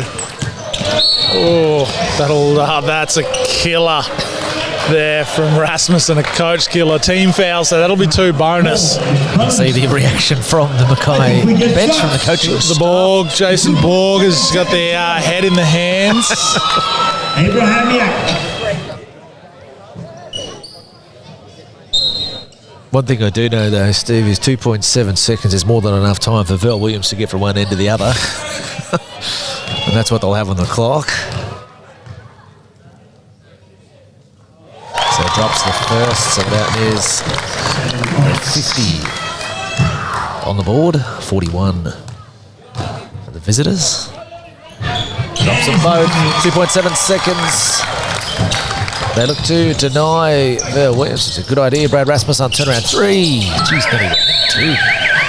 That's the half. 51 plays 41. Steve, really good half from the Mountaineers. If you coach Danny Breen, you're pretty happy at the moment going to the sheds up 10. Mate, that's exactly what the doctor ordered for the Mountaineers. 51 points in a half. I know last night they scored 65 points for the whole game. So to be able to put back-to-back quarters together to kick off this game and go in with a 10-point lead, exactly what they needed to do. The key is that now you've got to be able to reproduce that again. So you can't have one quarter off. You can't rest on your laurels and give Mackay an opportunity, a sniff to get back into this. Well-rounded from the Mountaineers. They haven't had anybody dominating the scoring. It's a good even spread, and they've been able to shut down the big guns of Mackay. I think they've done a great job on both ends. Nearly the ideal game plan. If Danny could have written a script for how he wanted the first half to go and walked in the sheds, I'd dare say that's nearly identical to what he would have wanted. And he spoke to us pre-game and he said this is almost a moment of truth time for his team. They've answered that call. Yeah, for sure. They've been disappointing, I suppose, in the first few rounds. They've had opportunities. They've let them slip. Again, we're halfway through the game, so we can't afford to have that third quarter, fourth quarter, even half a quarter off. You can't have 5 minutes. You've got to play possession for possession. You've got to compete on every one. But yeah, to have a 10-point lead, outstanding effort from the Mountaineers in the first half. What do you think Coach Danny Breen will be drumming into his team right now in the halftime sheds, knowing how crucial a position they are in at the moment? I think it's transition. Transition is where they've lost a few key baskets in the defensive end. But on the flip side, I think when they've pushed the ball, they've looked really good. Ranko's pushed the ball. Malat's pushed the ball up the court, and they've been able to get a few cheapies. I think that's an area that will really determine if they're able to to limit what Mackay can get and get some good looks out of transition themselves. I think that'll go a long way for them to be right in it when it comes crunch time. What about the other side, Mackay? What do you think they're talking about at the moment? What do they need to do? Have they been a little bit shell-shocked? Do they expect this from Toowoomba? Yeah, I don't know if they come out a little bit. They expected to just roll over Toowoomba, roll through and move on for the weekend with their other games. But their intensity, I think, has been a bit lower, but I don't think they have been too bad. Washington's been, without looking like he's been outstanding on the court, he's put up some pretty solid numbers here. Absolutely. I think he's still got 12 points, 11 rebounds. So that's a good half of basketball from Washington. But you wouldn't have said he's had a dominant half of basketball. So Toowoomba done a good job. I think they'll go with him. They've missed some easy looks. They've got good looks. And Mountaineers have just been up to the challenge. It's just been a really good half of basketball. Yeah, no, it's been a high quality game. It has. Yeah. Well, you're not going to say basketball. Yeah, you're not saying Mountaineers have fell on a 10-point lead. They've been lucky because Mackay have been bad. Because Mackay haven't been bad. They've been pretty good. Mountaineers have just been up to matching it with them. Absolutely, they have at the moment. They have the lead, and we are here for our North Build sponsored live stream match. Joining us now before we go to our sponsored breaks, we have Andrew Civil. Andrew, thanks for joining us. How are you? Thank you, James. So obviously for you guys being involved in this Northwood, you'd be happy with what you're seeing so far. The Mountaineers are playing fantastic. Yes, I hope they can hold on. I came to the first home game and we just let it slip right near the end. So this might be the opportunity. Look, for you guys, for North Build, you look at what you're able to do, and it's been over a period of time. For those who don't know about North Build, tell us a little bit about.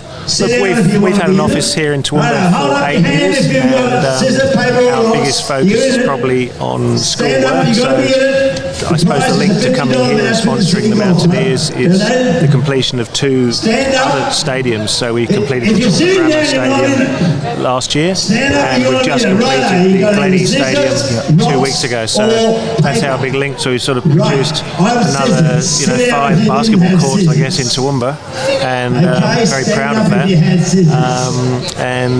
We do a lot of schoolwork. Probably that's our biggest area of work, but also we do aged care and childcare and so on. So there's a link with the schools and the basketball. Must be a real proud moment everywhere you go or anywhere you go, when anyone talks about that basketball facility in Grammar. I think one word people just say, it is amazing. Wow.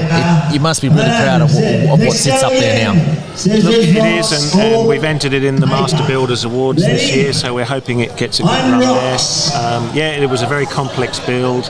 You don't really realise from Mackenzie Street what the building's all about. You sort of think, what were those guys doing for that long?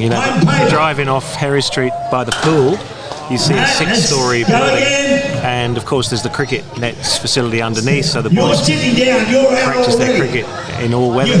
And upstairs you've got the multi-courts.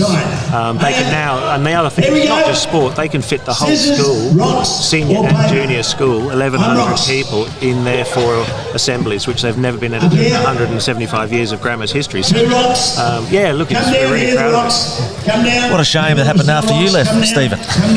Yeah, I know. We used to run around and nails would get stuck in your foot, the old gymnasium when we were at training. But outstanding out there. And also the Glenny School you mentioned you just finished. Another outstanding stadium for the schools, for the kids. And it gives the opportunity to play like in those facilities. It's just great for kids around town. Yeah, Glenny's a little bit different in the sense that it has a few other. They've got the netball, volleyball, futsal, basketball, badminton. So they also let the stadium out to the community a lot more than Grammar. Although I know the Mountaineers train up in Grammar, but Glenny is a much more community used building. And I went past there tonight actually, and they had some state netball something or other on there. So it's another great stadium. different sort of building. It's sort of right integrated with the aquatic centre, so you've got a really good quality centre there. Yeah, we're proud of that one too.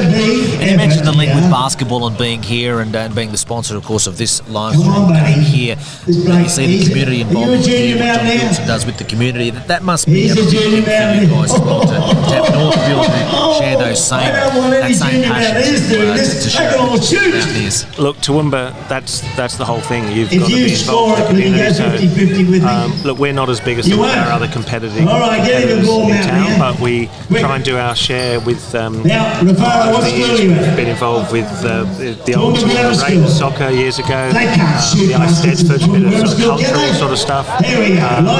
More recently, through when the boys went through school,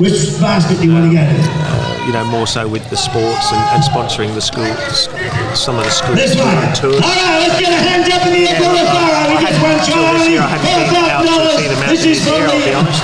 And I've really enjoyed it. Let's go, boy. It's wonderful to have you here as a supporter here of the Mountaineers and present our live stream here. And it's great that what you guys do in the community said building some fantastic infrastructure that's going to leave an amazing legacy. And when you see how that and what they're able to do, and over time they're going to be pieces of infrastructure that said that are really legacy defining pieces of infrastructure. So great to have you with us. Thanks for giving us a bit of your time at half time, and let's hope that we can get the Mountaineers home here in the second half. Yeah, no, thank you, boys. So thanks to Andrew joining us here. As I said, Northfield are our live stream sponsors. So remember, Northfield with us all other ways. So if you want to find out more about Northfield, jump onto their website, www.northfield.com. Career, a way to advance. As the #1 uni for graduate employment in Queensland, the University of Southern Queensland has helped over 100,000 students become more from more places, on their own terms, in their own time, with 24/7 access and over 100 online degrees. Become more from more places with USQ. Hi, my name's Brett Pascoe. I'm the Sales and Marketing Director for Homestyle Bakeries. Today I'm here to talk to you about fundraising drives. We've been doing fundraising drives at Homestyle for nearly 30 years now, and we're very proud of the tradition that we've had with fundraising drives and the success we've had with them. We are one of few bakeries that continue to do fundraising drives, and with the colder weather upon us now, it's the perfect time to do a fundraising drive with Homestyle. Hi, I'm Tony. Hi, I'm Lisa. And we're the friendly faces of the Homestyle Bake fundraising team. With holidays fast approaching, it's a great time to stock the freezers full of quick and easy meals.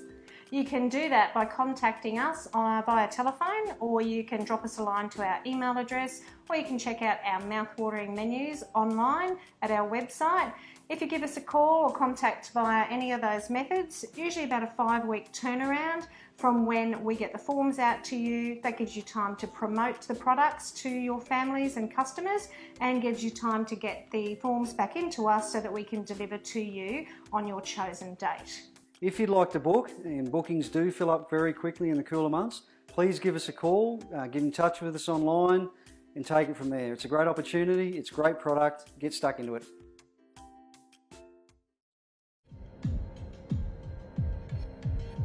Toowoomba Together wants to break the silence by empowering our sporting clubs to join together and embed social change. Do we accept abusing players or officials? Not in our club. Do we accept verbal, physical or mental abuse towards women, men or our kids? Not in our club. Do we accept foul language? Not in our club. Not in our club. Not in our club. Just about do, mate. Surely. There you go. That's outstanding. That much talent running around in our own backyard. Ladies and gentlemen, the semi-pros. The semi-pros. Ladies and gentlemen, give it up. Let's go.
Welcome back to the second half of our coverage of this QBL matchup here between Mackay and Toowoomba. With thanks to North Build, who are our live stream sponsor of this game, and also with thanks to our live stream series sponsor, the University of Southern Queensland. Players out onto the court, 51 plays 41. The Mountaineers in front.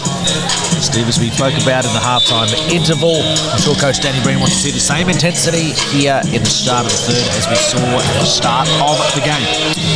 Yeah, of course, it's a key thing you wanted to address before the game. You had to put 4 quarters together.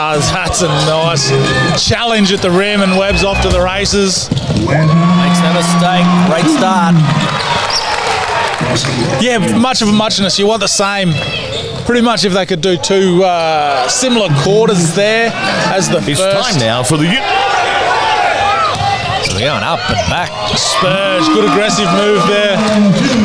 It's taking time that now for the Washington. University of Southern Queensland took his straight at QBL him, Live didn't he? Stream Series with the Clive Berghofer Toowoomba Mountaineers in action. I think we'll see Chris Cedar try and up the ante a little bit in this second half. He has quite 6 points, which by his standards is well down.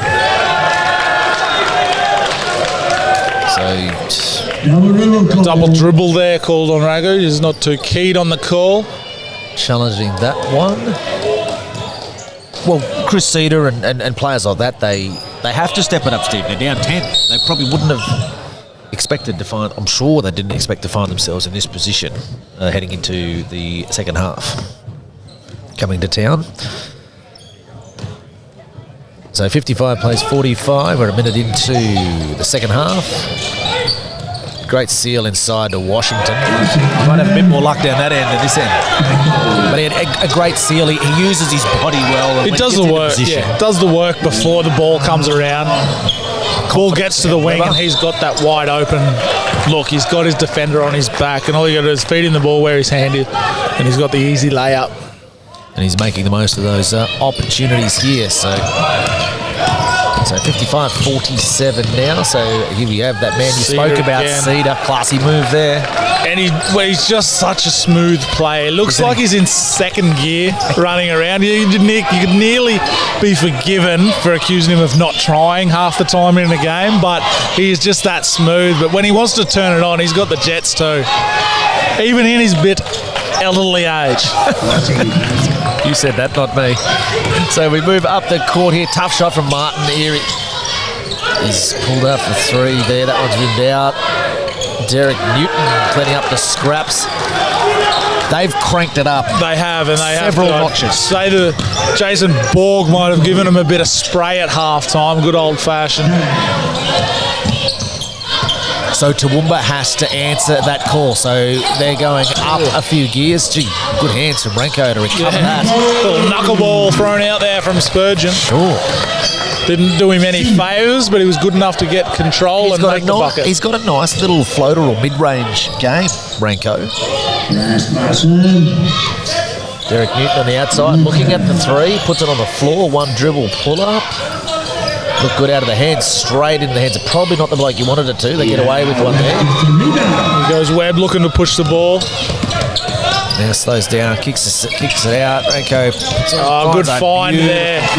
Great trail there from Ricardo to get the easy bucket. 59-51. You made a really good point at halftime. So 64 points the Mountaineers scored last night in 4 quarters. Yeah. Nearly a different team. If you looked at the stats sheet from last night against the Seahawks, you'd nearly think it was a different team. Swab them.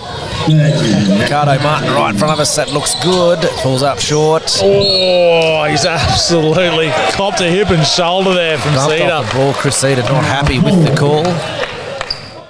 Well, he didn't miss him. He's ironed him out right in front of us there. And a solid body too. Ricardo Martin still on his haunches. Knocked the wind out of him. So 59-53, 6:51 to play here in the third. Renko puts it in with that little fade. Gets the... did everything. The drop. So 59-53. Defense. Come on, girls. So Toowoomba now, let's see what they can do on the defensive end. Nice feed inside there to Bryce Washington, goes to work. That's great defense from Spurgeon as well, moving his feet. It's a tough call. 50-50 that could have gone, I think, but this case it's gone with Mackay. He got himself in position there, Bradley Rasmussen. He's a veteran. He used all of that veteran savvy there, I think, to make sure he was in the right spot there to earn that one. So you see Derek Newton, he's happy to operate on shake and bake, good help from Spurgeon. He's been great on the defensive end tonight. I've been really impressed with what he has offered. And as I said, I've heard the raps on him, I've heard different people speak about him.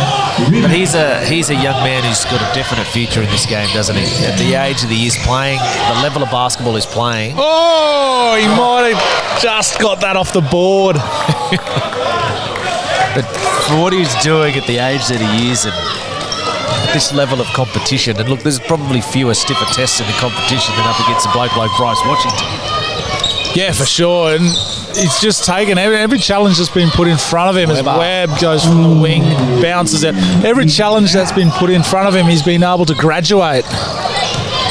With flying colours, I might add. Rasmussen in the corner, that one barely grazed. Unlikely conveyance from out there, Rasmussen. Falls into the hands of Cedar, swings it across. Blackhouse had a very steady second quarter. I don't think he saw much of the court. Don't know whether that was by design. The point. So we've got the call there.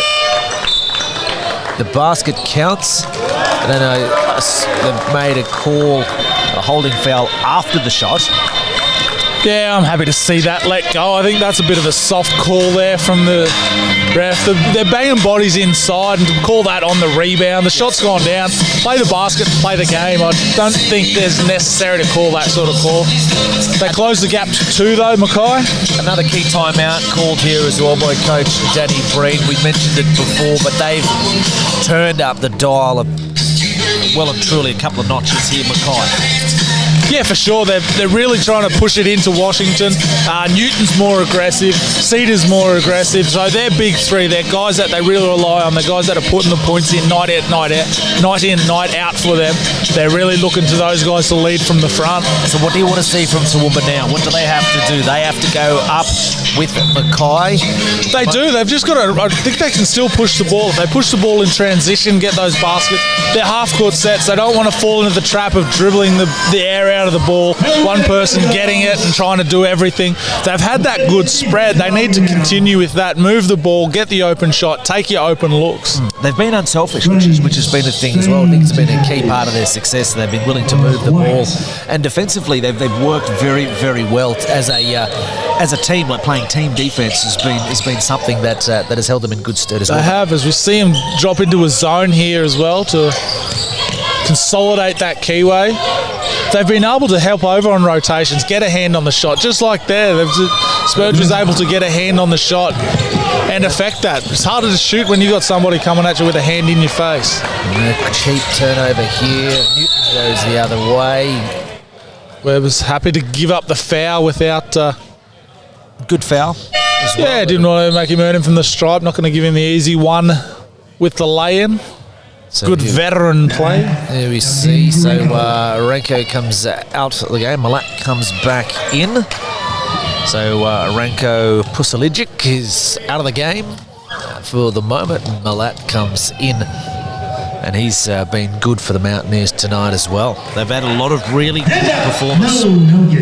Everyone who's hit the floor has played a key role, I think, tonight. They've had contributions right across the board.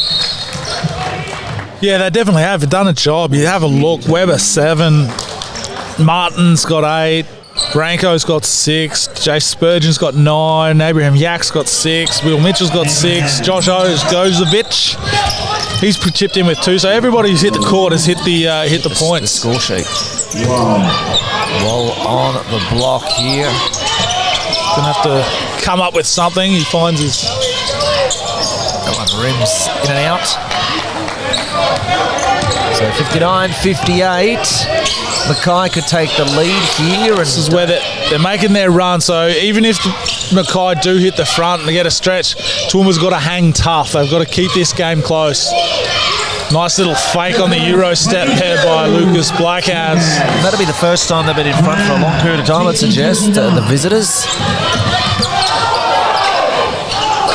So here we have the Mountaineers. 4 minutes 27 to play. The visitors up by just the 1. The Mountaineers skipping around. Wall finds the ball up against Cedar. He kicks into the lane. What we call for a travel there, unfortunately.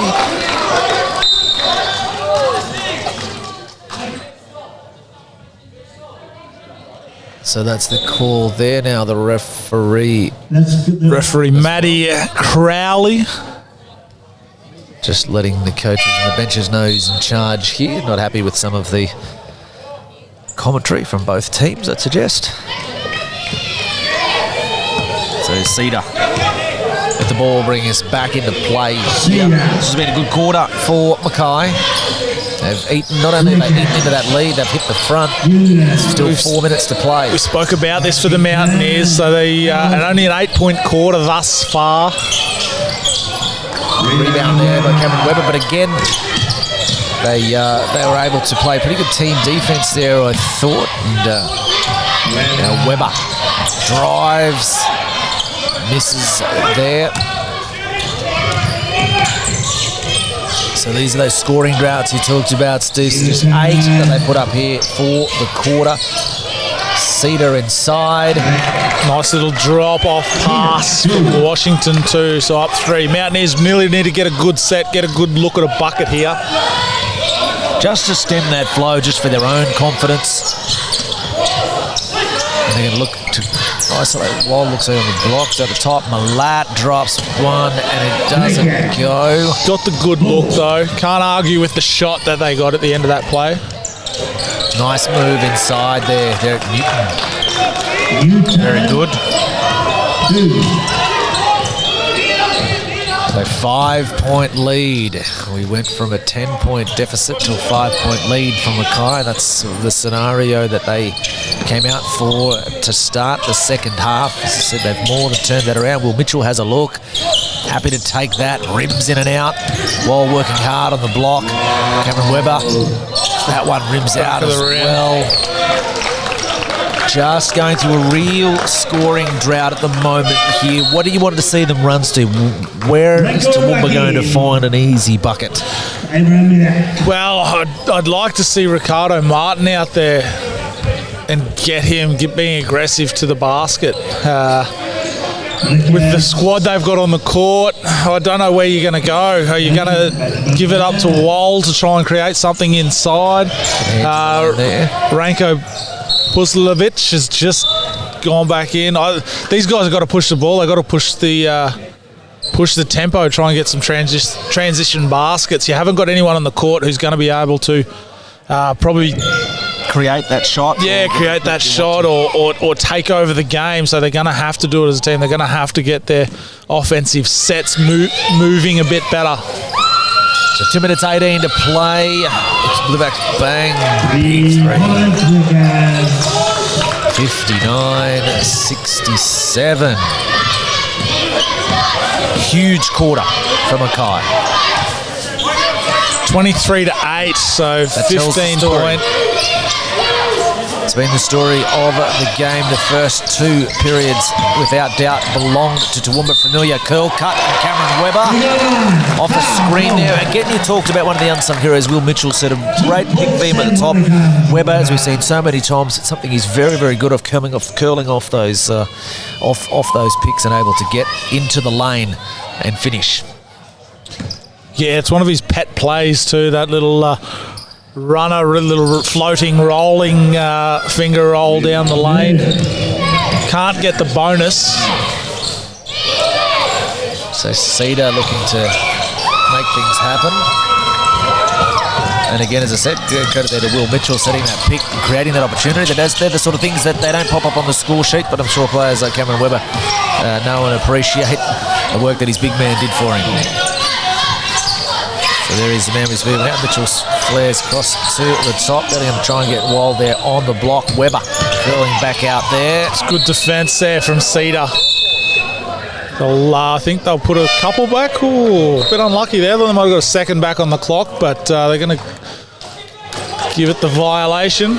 Shot clock violation. Good defence from Cedar, showing all his veteran now, so moving his feet and then the good hands to get a deflection on the ball as well. Interesting. I think we haven't seen Vel Williams this quarter, so you're really going to see, particularly at a time here now when Toowoomba maybe have a little bit of heavy legs, you're going to bring out a bloke like Vel Williams who's going to go 1,000 miles an hour. That's going to...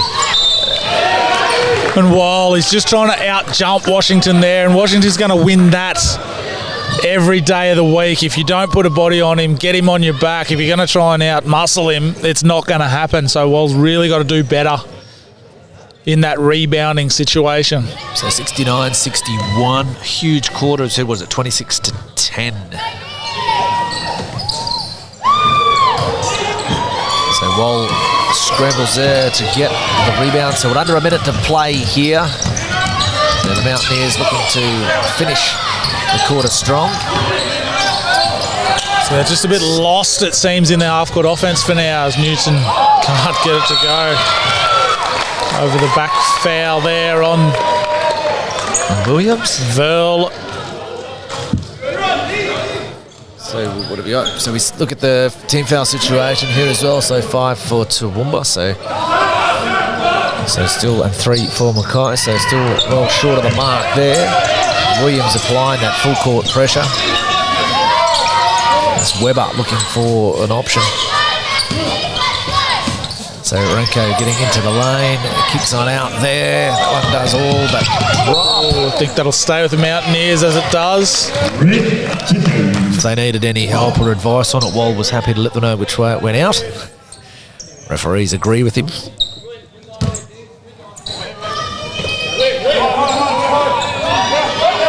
It's another on ball here, Ranko.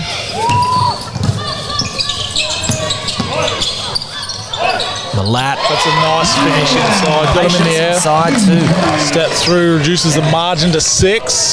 Let's see what Mackay can, they'll get the last possession. Great challenge defense. Again. Malat doing it on both ends. No Hail Mary there from Ranko, but that was a great quarter for the Meteors. Mackay outfit. They've been able to turn a 10-point deficit into a 6-point lead. Mountaineers, that was the quarter we spoke about. We didn't need. Danny spoke about that every game. They've just had a quarter where they've been off the ball, haven't been able to convert on the offensive end. What's that? 12-point quarter there for the Mountaineers, and that hurts, especially when you're playing against someone the calibre of Mackay. Well, if you're not going to put the ball in the basket against a team like Mackay, as you said, they're going to make you pay, and we saw that. Chris Cedar, I thought, credit to him, he's the one that started it. You can see the way he came out. You made mention of it. You picked it up the second he came onto the court. He really upped the ante, and his players came with him. Yeah, and that's what you expect from a guy like Chris Cedar. He's had all the experience in the NBL. He's been able to compete at that level, and at this level, he says, "Righto, boys, jump on the shoulders, come with me. Let's go for a ride and get ourselves back into this game." That's what he did. Great leadership from Cedar, and that's what he's there for. That's what he's part of this team for. He's led this team for the last probably half a dozen years, 4 or 5, half a dozen years. And they've been able to build around him and had some great success over those years as well. How important is this first few minutes of the fourth quarter? Would you expect Mackay will come up and they'll turn the screws again?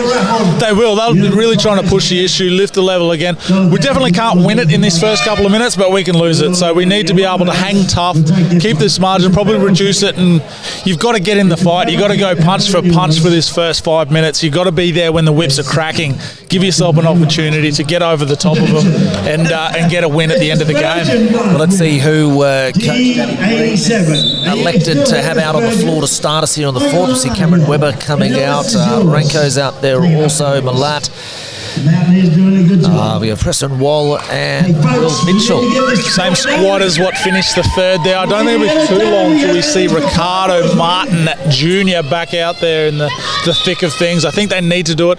I don't think they have the time. Spurgeon's going to be back out there very shortly, I'd say. See the Mountaineers get the first chance to answer the call here to start the fourth. Wall at the top, out of look at 3. So we see Will Mitchell cutting through the middle of the lane here.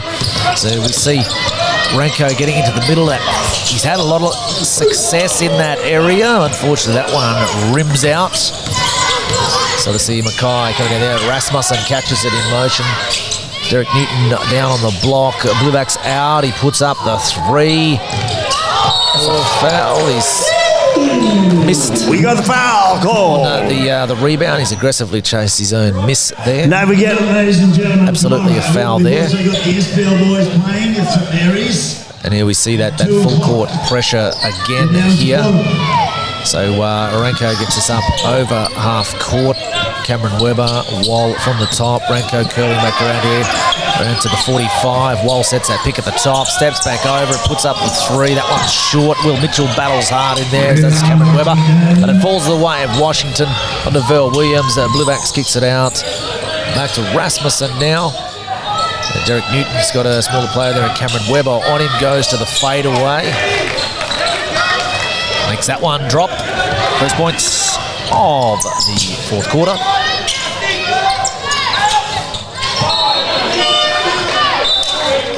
Probably they're not happy with some of the movement we got there, but it's just staying a bit stagnant. The ball's getting into one person's hands, and that's where it's staying. They've really got to keep moving. Do what's worked for you in those first 2 quarters. So we see the first change here Danny Breen's made for the fourth. Great seal inside there by Will Mitchell. Takes it strong to the bucket. Gives a little flex. For all the ladies in the crowd would have loved that one. Big muscles on the fella too.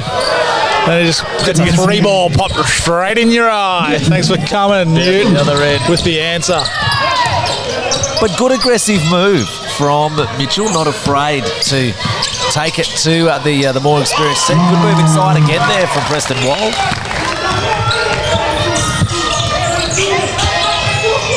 Derek Newton finds himself in rhythm. Then they push again. They're beating them down the court. They just need to be able to take a good take. 2 shots from the lap there. Coming up.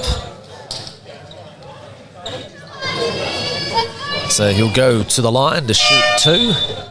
Shots coming. Foul on Blinkers. Then Specker Ricardo Martin comes into the game for Will Mitchell. Again, he's given his coach some great minutes tonight, Will Mitchell. Oh, he's been fantastic off the bench and exactly what they would have wanted. That was what they had to compete in. The bigs had to be able to match it with these guys. Not match it, but just hold their own. They just couldn't afford to be dominated. Yeah, tonight. Exactly right. So one to come here. Malat leaves that one short. Washington reaps down the rebound. 68 plays 74. 8 to play. Verl Williams puts the Jets on. It's around the team. Great. A little Harlem Globetrotter-esque move there, dribbling around. That's why he didn't slide around on his backside and roll over or do something tricky like that too. Beautiful pass there, wasn't it? How and the pressure, the trap in the corner. Dribbled himself into trouble there, Abraham Yak. Oh, that's hurts Newton. I understand the player, I suppose, from the Mountaineers' point of view, wanting to make them earn it from the line, but he was too good. He answered the call. Turned a possible 2 free throws into an and 1. Coach Danny Breen wants to talk things over. Crucial little patch there for the Mountaineers. If you're a Mackay supporter, that's just what you wanted to see. Just making little runs here. Anytime Toowoomba sort of gets within reach, they're looking more and more to just fire back. It's like the Mountaineers can throw a few and they sort of seem to be able to come back 4, 5, 6 just to keep stretching it out each time. And that's what the good teams in this league will do. It's not an easy league. There's no gimmies here. And guys, that's how they've made their success. They make you play the whole 40 minutes. If you have those lapses, they're going to be able to put those little mini breaks on you. And that's what they've done here. Mountaineers need to answer back. They have to be able to come up with a couple of stops on their own where we get a bit of a look. Maybe we up the ante on the defensive end. Should look at trying to get a few stops, a few easy buckets to claw this back. We can get it to 6 to 4 and gradually get ourselves back into it. What can they do different defensively? If they're going to change that, or just change that momentum?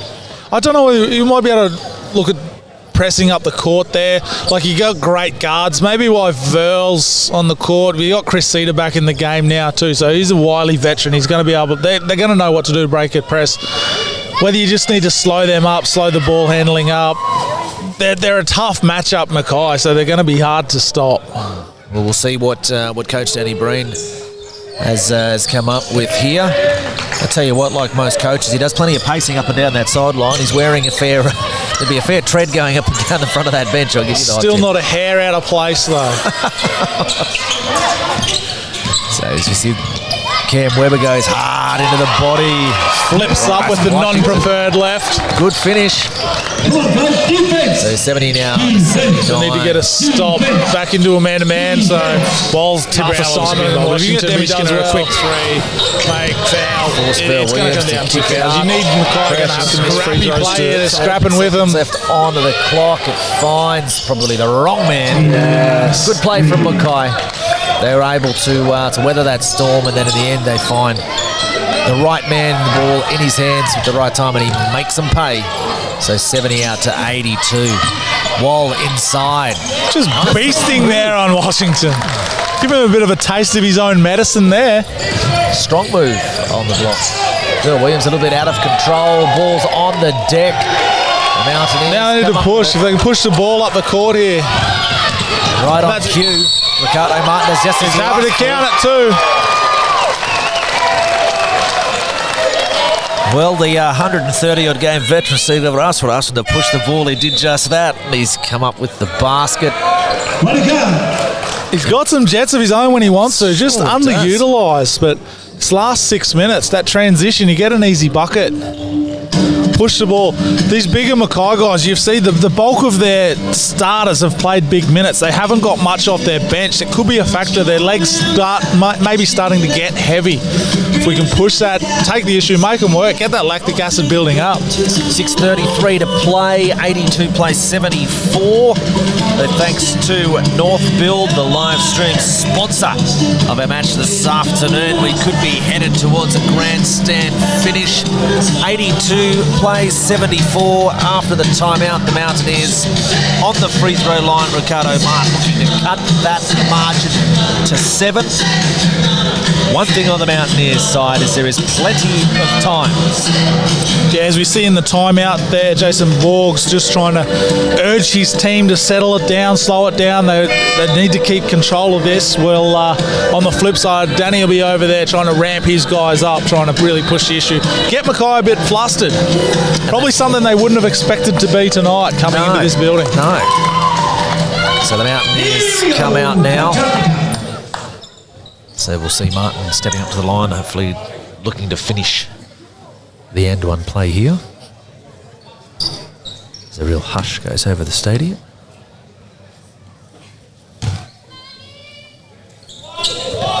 Makes the most of it. Let's go to defense. Come on, defense. So Ver Williams brings us back up the court. So 7-point game, 6:24 to play. Look at that, Cedar again. He talks about that savvy veteran play, finds himself. It's no coincidence that players like that find themselves in the right place at the right time. We think the ball bounces for them. They make that happen. Yeah, you see that, and you've got to put yourself in that position to have that luck of the tip in and ball bounce your way. But if you're not there, it's not going to come your way, is it? Flat. Squeezes one in there. Well needed basket for the Mountaineers. Back to 6. Cressida here down inside of Washington. The Mountaineers double there. Equal to the task, Washington though. Nice little hooky. Perfect answer. They asked some questions, he had the answers. Oh, good hand there from Rasmussen. Gets the Cedar. He's feeling it there. Nice look from Rasmussen on the tip pass there too. And Newton will go to the line.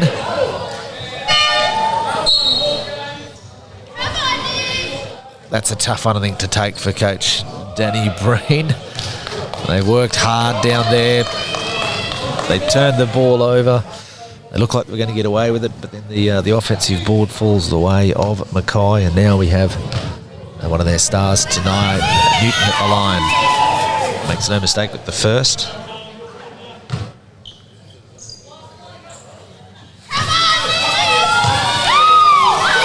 home crowd getting a little vocal, trying to get their boys over the line. So 78-87.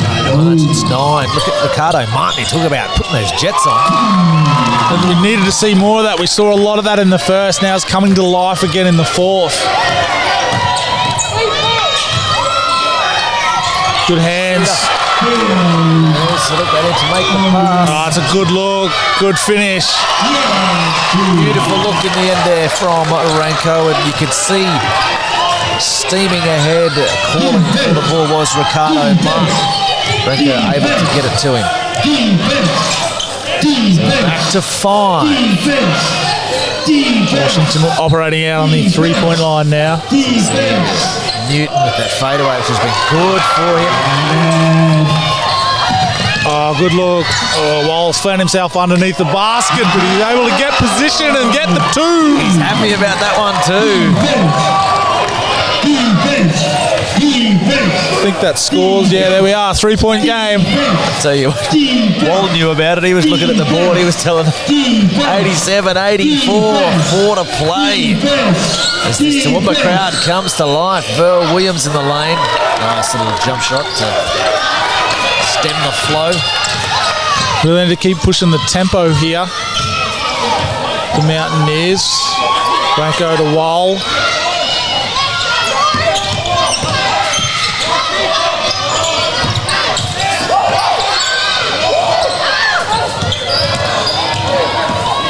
So see, Williams gets us back in action down the other end. Great defense, great in that transition there. Malat taking the effort to get back. Pokes the ball loose. Cavs back in. That goes back in. Martin. So Ricardo Martin comes out of the game. Pushed hard there for a couple of minutes. He's taking the toll on the body. Cedar short on the iron. Second look on the hustle play there from Rasmussen, though. They're the coach killers, aren't they, for the Mountains? Oh, you've just... it's a good look from Wall. Malat gets away and gets back to a 3-point game. Mackay seen enough. Jason Borg wants to talk it over as the crowd erupts. So we're at 86-89. It's been great last couple of minutes from the Mountaineers. Absolutely has. When they needed to find some answers, when they needed to score some buckets, they were able to do it. So they've now got themselves in a position, Steve. There's 3 minutes to go. They're right in this game. They're down 3. What does Toowoomba need to do now? Just good to get close. How do we get over the hump? Exactly what they've been doing. They've won it. They haven't won it. They got back in the game from pushing the ball in transition. Ricardo got those baskets. Ranko there. We've seen Malat's got a couple of pickups there on running the lanes and pushing it. So they're not going to compete with Mackay in a half-court sets. If they want to play that game, Mackay's going to cling on to this and they'll stretch the lead. They really need to push the issue. Mackay can play their half-court offensive. As soon as they get that rebound, even the inbound from the made shot, they've got to push the ball, get it up the court. That's where they've looked good, Mountaineers, the whole game. First half they were good, and now it's come to fruition here in the fourth as well. So it's an opportunity where their best offense is triggered from their best defense. So you want to see them play that good defense on that end, off the rebounds. Well, first of all, obviously secure that rebound and then run and get the ball up the floor. Because, as you've said, spot on. It's been a recipe for success for them so far. So we'll see what Mackay here can come out of the timeout. Pretty good option. Bryce Washington just marches into the key. The help defense really needs to step up there earlier on and meet him at the top of that keyway. 5-point game here. The Mountaineers making their run. Ranko at the top of the key, looking to knife his way. Oh, here we go. Didn't see that happening. We said that had happened. As soon as they put those up, we said this will happen here. Surprised it took that long. Yeah, just a bit too much dribble there from Ranko on that set. Dribbled in there, it was just in too much, dribbled into the danger. They had the man, the double. We've lost a pie and a sausage roll here on the broadcast desk. It's chaos. I was like, something's The gone sauces flying. everywhere. I was too busy trying to protect you and get that light. So here we have Mackay, Rasmussen down low, leaves it a bit long, but it falls to you know who. Mackay, Cedar at the top, fakes her, kicks out. Newton drops the three. Huge shot that. Big shot. Huge Big shot. turnaround with the turnover down this end of the court, and they come back and hit a three.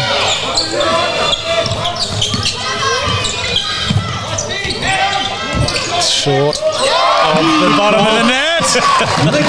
Rico drops the three. Washington.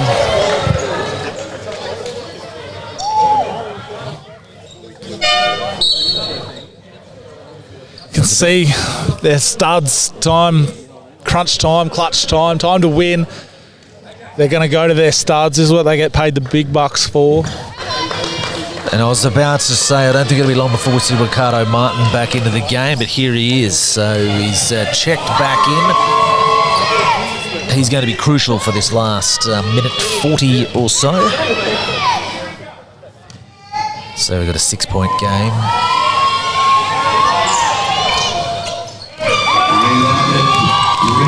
Here they go, running the ball. And they are pushing the ball up the court. Yak looks to operate from the top of the key. Long two there for Martin over there. Good look though, had a wide open look. It's what you wanted. Unfortunately though, it couldn't find the bottom of the net.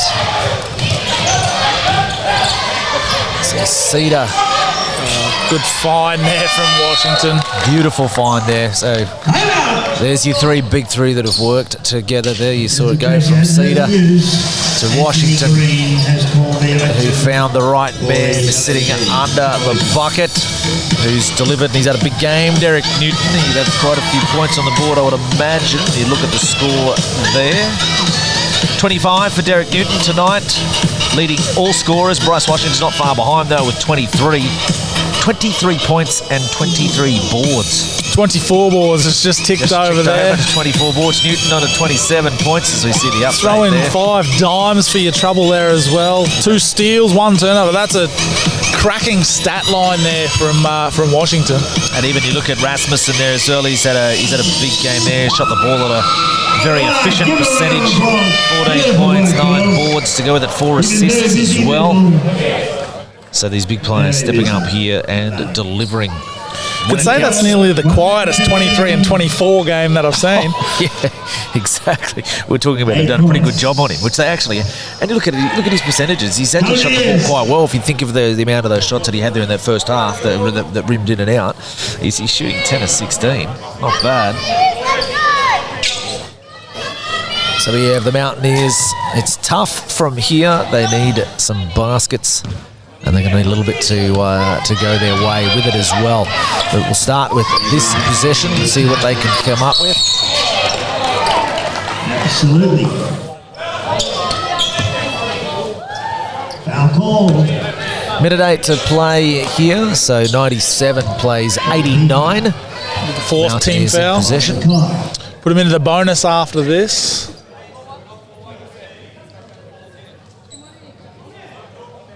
Okay, so we're just housekeeping duties.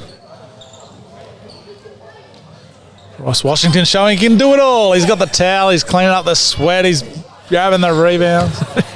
he's had a bit of everything. Yes. Very handy man around the house as well too, Bryce. Bryce Washington, he's had another big game. No wonder he leads the league in rebounds, as you said, 24 boards to go with it.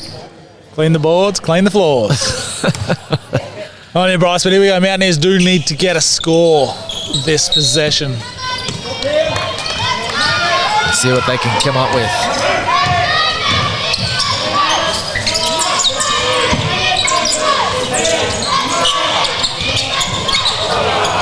Martin can't get it to tumble there. Rims in and out. How they play this one out. Looks like they're going to play out this possession. Let's see if they can get a stop this possession. They missed an opportunity there. Bryce Washington was on his own there for a while. This has been a pretty good option for them tonight too. Derek Newton gets into the lane, out to Levex, and that one, but they get the ball back. Haven't been bad on the rebounding tonight, the Mountaineers, but there's been some crucial offensive rebounds that have been costly. Come this last 3 minutes. Yeah, they just haven't been able to get their hands on the ball. 28 seconds to play here, so 97 plays 89. Look, there is 28 seconds to go. Anything could really happen here, but I mean, this is a disappointing one for Toowoomba to lose. Would you say? Like, I mean, they haven't played badly. While they had that third quarter where shots didn't drop, I didn't think they played that bad, but the ball just didn't go in the bucket in the third, and that's really been the difference in this game. Yeah, for sure. It's been a marked improvement, I think, from even last night and the previous week, what we've seen from them, whether it was because they're coming up against their first your Central Queensland or your Northern Queensland, your stronger teams there, whether they've really thought they had to aim up to be able to compete, which they do, and you have to do that with every team, but they have been good. There's lots of positives which I think they can take out of this, but they need to obviously take another step next week, or next week's the bye, the week after, as we get a 24-second violation there on that. But yeah, move forward and keep growing as well. So this is a team that's only been together this season. A lot of new faces for the Mountaineers. I think there's been an immense amount of positives to come out of this game and moving forward for this team. Again, like we said, you're talking about one of the top teams in the league. They're going to be one of the top teams in the league. You look at the calibre of player that they have on the floor, and Toowoomba has been with them for every step of the way. So that'll take us to full time at 97 to 91. So Ryan Cross down on to the court, and we'll pick up John Gouldson for the Player of the Match award. The presentations for the Toowoomba Sports Club MVP. We really appreciate that. And I want to congratulate Mackay because they fought back well. They held us in that third quarter, went away. But I would really be proud of the Toowoomba Mountaineers. Give them a round of applause because that was a great game. Great game of basketball, boys. And the Toowoomba Sports Club MVP, I've already announced the Burnoth Properties progressive score, but for tonight, the 3 points goes to Ricardo, 2 points to Wal Cresto, and 1 point to Cam Webber. That's the three. If we'd have Ricardo please come forward, and we'll get the presentations. That's it, girls. You make me feel happy. Thank you, folks. I hope you did enjoy the game. Great game, basketball. Thanks for coming. Here, Ricardo. Okay, so there we have John Gouldson on there talking about the players of the match. Obviously, the Mountaineers going into the centre here. But look, as you said, a lot of positives to come out of this game for Toowoomba. There's a lot to take forward from here. But what's important is that they do take that next step forward from here. Yeah, Demetrius Perkins into the lineup's got to come back in there as well. We spoke before the game with Danny Breen. He mentioned how young Jason Spurgeon wasn't 100%. I'm going to take a fair guess that the minutes that he played, he would suggest that as well. I mean, that's another thing to come back into it, but a lot of positives to come out of the game. Yeah, I think so. I think that probably give them a lot more to work on what they've had previous weeks. To go down by 6, great effort by the Mountaineers, so they've done really well coming into the game. Not going to say they'd be happy with the loss, but they'd be happy with how they competed against the higher rated Mackay boys, against your big guys. It could have been one of those games that could have been devastating and cop an absolute shellacking inside. Will Mitchell was good. Jason Spurgeon was good. Big Wall was good inside there. They really put their hands up and were happy to compete against those guys. But I think Mackay's experience just told in the end. Cedar took the game by the scruff of the neck, put the team on the shoulders and said, "Come with me, boys," and led them to that victory. And that was the difference. We talked about that pivotal third quarter, and that's where you speak of that man, where he really upped the ante, and that's where they made that difference. They made that run. Like, it's a fair effort to turn what was it, a 10-point deficit into a 10-point deficit at half-time into a lead, and they did it so quickly too. So they were 3 minutes to go, they had a 5 or 7 point lead. So it's a 17-point turnaround, and that's probably the 5-minute period that Danny really needs to eliminate. As you said, they didn't play badly, but they just didn't make the shots. When you're not making the shots, you've just got to have something you can go to that you get that. Thought Ricardo Martin was awesome, well-deserved MVP for the Mountaineers that we've just seen on court. Just when he was aggressive, though, he went away from that a little bit in the middle part of the game. Like, the first quarter come out was outstanding, got to the basket, got what he wanted inside. And then again, when they were making that run at the end, he was again very aggressive, pushing the ball up the court. I think that's a key to what they can do. Young team, fresh legs, they can run the key. They're going to be hard to stop when they do push the ball. So you want to see them run. Let's have a look at some of the stats there, though, from the game for the team here for the Mountaineers. So Cameron Webber finished there with 11 points. Thought he was a good 11.7 rebounds, 5 assists. So you see that he had his hand in everything there. Ricardo Martin, you speak about 15 points. He finished with 15, 6 rebounds, 4 assists, 3 steals to go with that as well. Ranko Pusalijic finished there with 9 points, as well as 4 rebounds and a block to go with it. Or Jason Spurgeon, who said, look, he scored 9 points on 4 of 6 shooting, picked up 4 rebounds as well, a couple of steals. Abraham Yak finished with 8 points there as well, but also 8 rebounds, 6 assists, 2 steals. So again, you're seeing a number of these players that had a big role in the game, not just when they had the ball or not just in offense. They were key there. And look, there's some key players off the bench that you mentioned there as well, Steve, that were really good and gave Coach Danny Breen some really good minutes. Yeah, for sure. Will Mitchell, those guys coming in, Mackay, well, they all come in and they did what they needed to do. They had their roles and they were able to perform that. On the flip side, I thought Mackay were very impressive as well. They may have come out a little bit behind the 8 ball in terms of intensity, but they did what they needed to do. Washington's had a lazy 23, 24 points, so big double-double again for him, showing why he's going to be one of the most dominant big guys in this league. Chris Cedar was great, as we mentioned. Newton, their big three did what they do week in, week out, and that's what you expect from those guys. Yeah, Brad Rasmussen added it was a great fall to that as well. So look at those guys there. How many blokes do they have that finished with double-doubles? So there's Rasmussen's been finished with 14 points, 10 boards. Chris Cedar, well, he finished in double figures in points there with 18 points, but he added 5 assists to go with it, 5 rebounds. But Newton there, what's he put up? He's put up 27 points there. And then the big one, as you said, Bryce Washington there with 23 and 24. So there's a couple of guys there with double-doubles that have had a big impact on the game. And then Verl Williams as well was really, really good. Was what he was able to do. And he changes the way any team plays because of the speed at which he plays the game. Yeah, for sure. He's one of those injected in. He's gonna bring that intensity, and it's going to be infectious for the boys. All in all, I think we had a great game out here tonight at the Clive Berghofer Stadium. Lots of positives to take. Mackay go on to another game tomorrow night, another Southern team. So best of luck to them with their endeavours for the weekend. But it's been a great night out here. Well enjoyed by the crowd. Yeah, so recapping the Mountaineers, women going down. So the Mackay Meteorettes were too strong there for Toowoomba in that game. And then it was the same outcome here in the men. Both games very, very competitive. As Steve said, we've seen some great action here. So don't forget as well, big thank you to our live stream series sponsor, which is USQ. And our live stream sponsor of this particular game was Northfield. Now we'll be back on the 1st of June.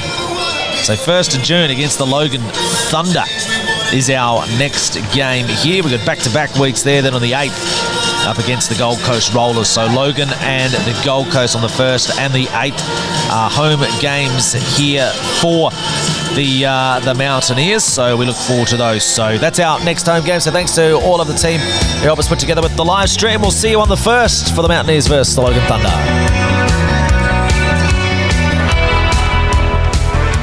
Just about do, mate. Surely. There you go. That's outstanding. That much talent running around in our own backyard. Ladies and gentlemen, the semi-pros. The semi-pros. Ladies and gentlemen, give it up. Let's go.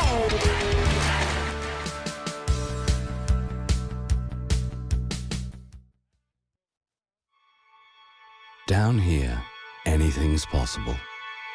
A first degree, a second career, a way to advance.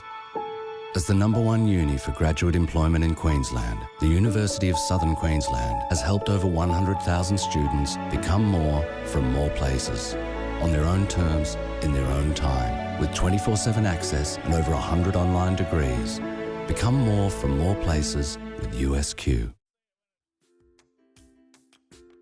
Hi, my name's Brett Pascoe. I'm the Sales and Marketing Director for Homestyle Bakeries. Today I'm here to talk to you about fundraising drives.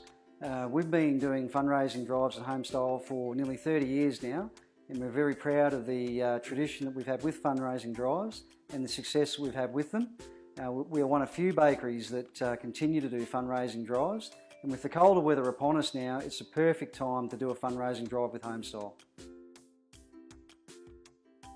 Hi, I'm Tony. Hi, I'm Lisa. And we're the friendly faces of the Homestyle Bake fundraising team. With holidays fast approaching, it's a great time to stock the freezers full of quick and easy meals. You can do that by contacting us via telephone, or you can drop us a line to our email address, or you can check out our mouth-watering menus online at our website. If you give us a call or contact via any of those methods, usually about a 5-week turnaround from when we get the forms out to you. That gives you time to promote the products to your families and customers, and gives you time to get the forms back into us so that we can deliver to you on your chosen date. If you'd like to book, and bookings do fill up very quickly in the cooler months, please give us a call, get in touch with us online and take it from there. It's a great opportunity, it's a great product, get stuck into it.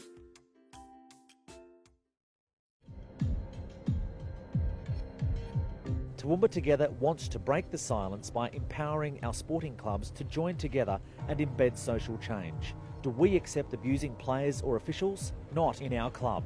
Do we accept verbal, physical or mental abuse towards women, men or our kids? Not in our club. Do we accept foul language? Not in our club. Not in our club. Not in our club.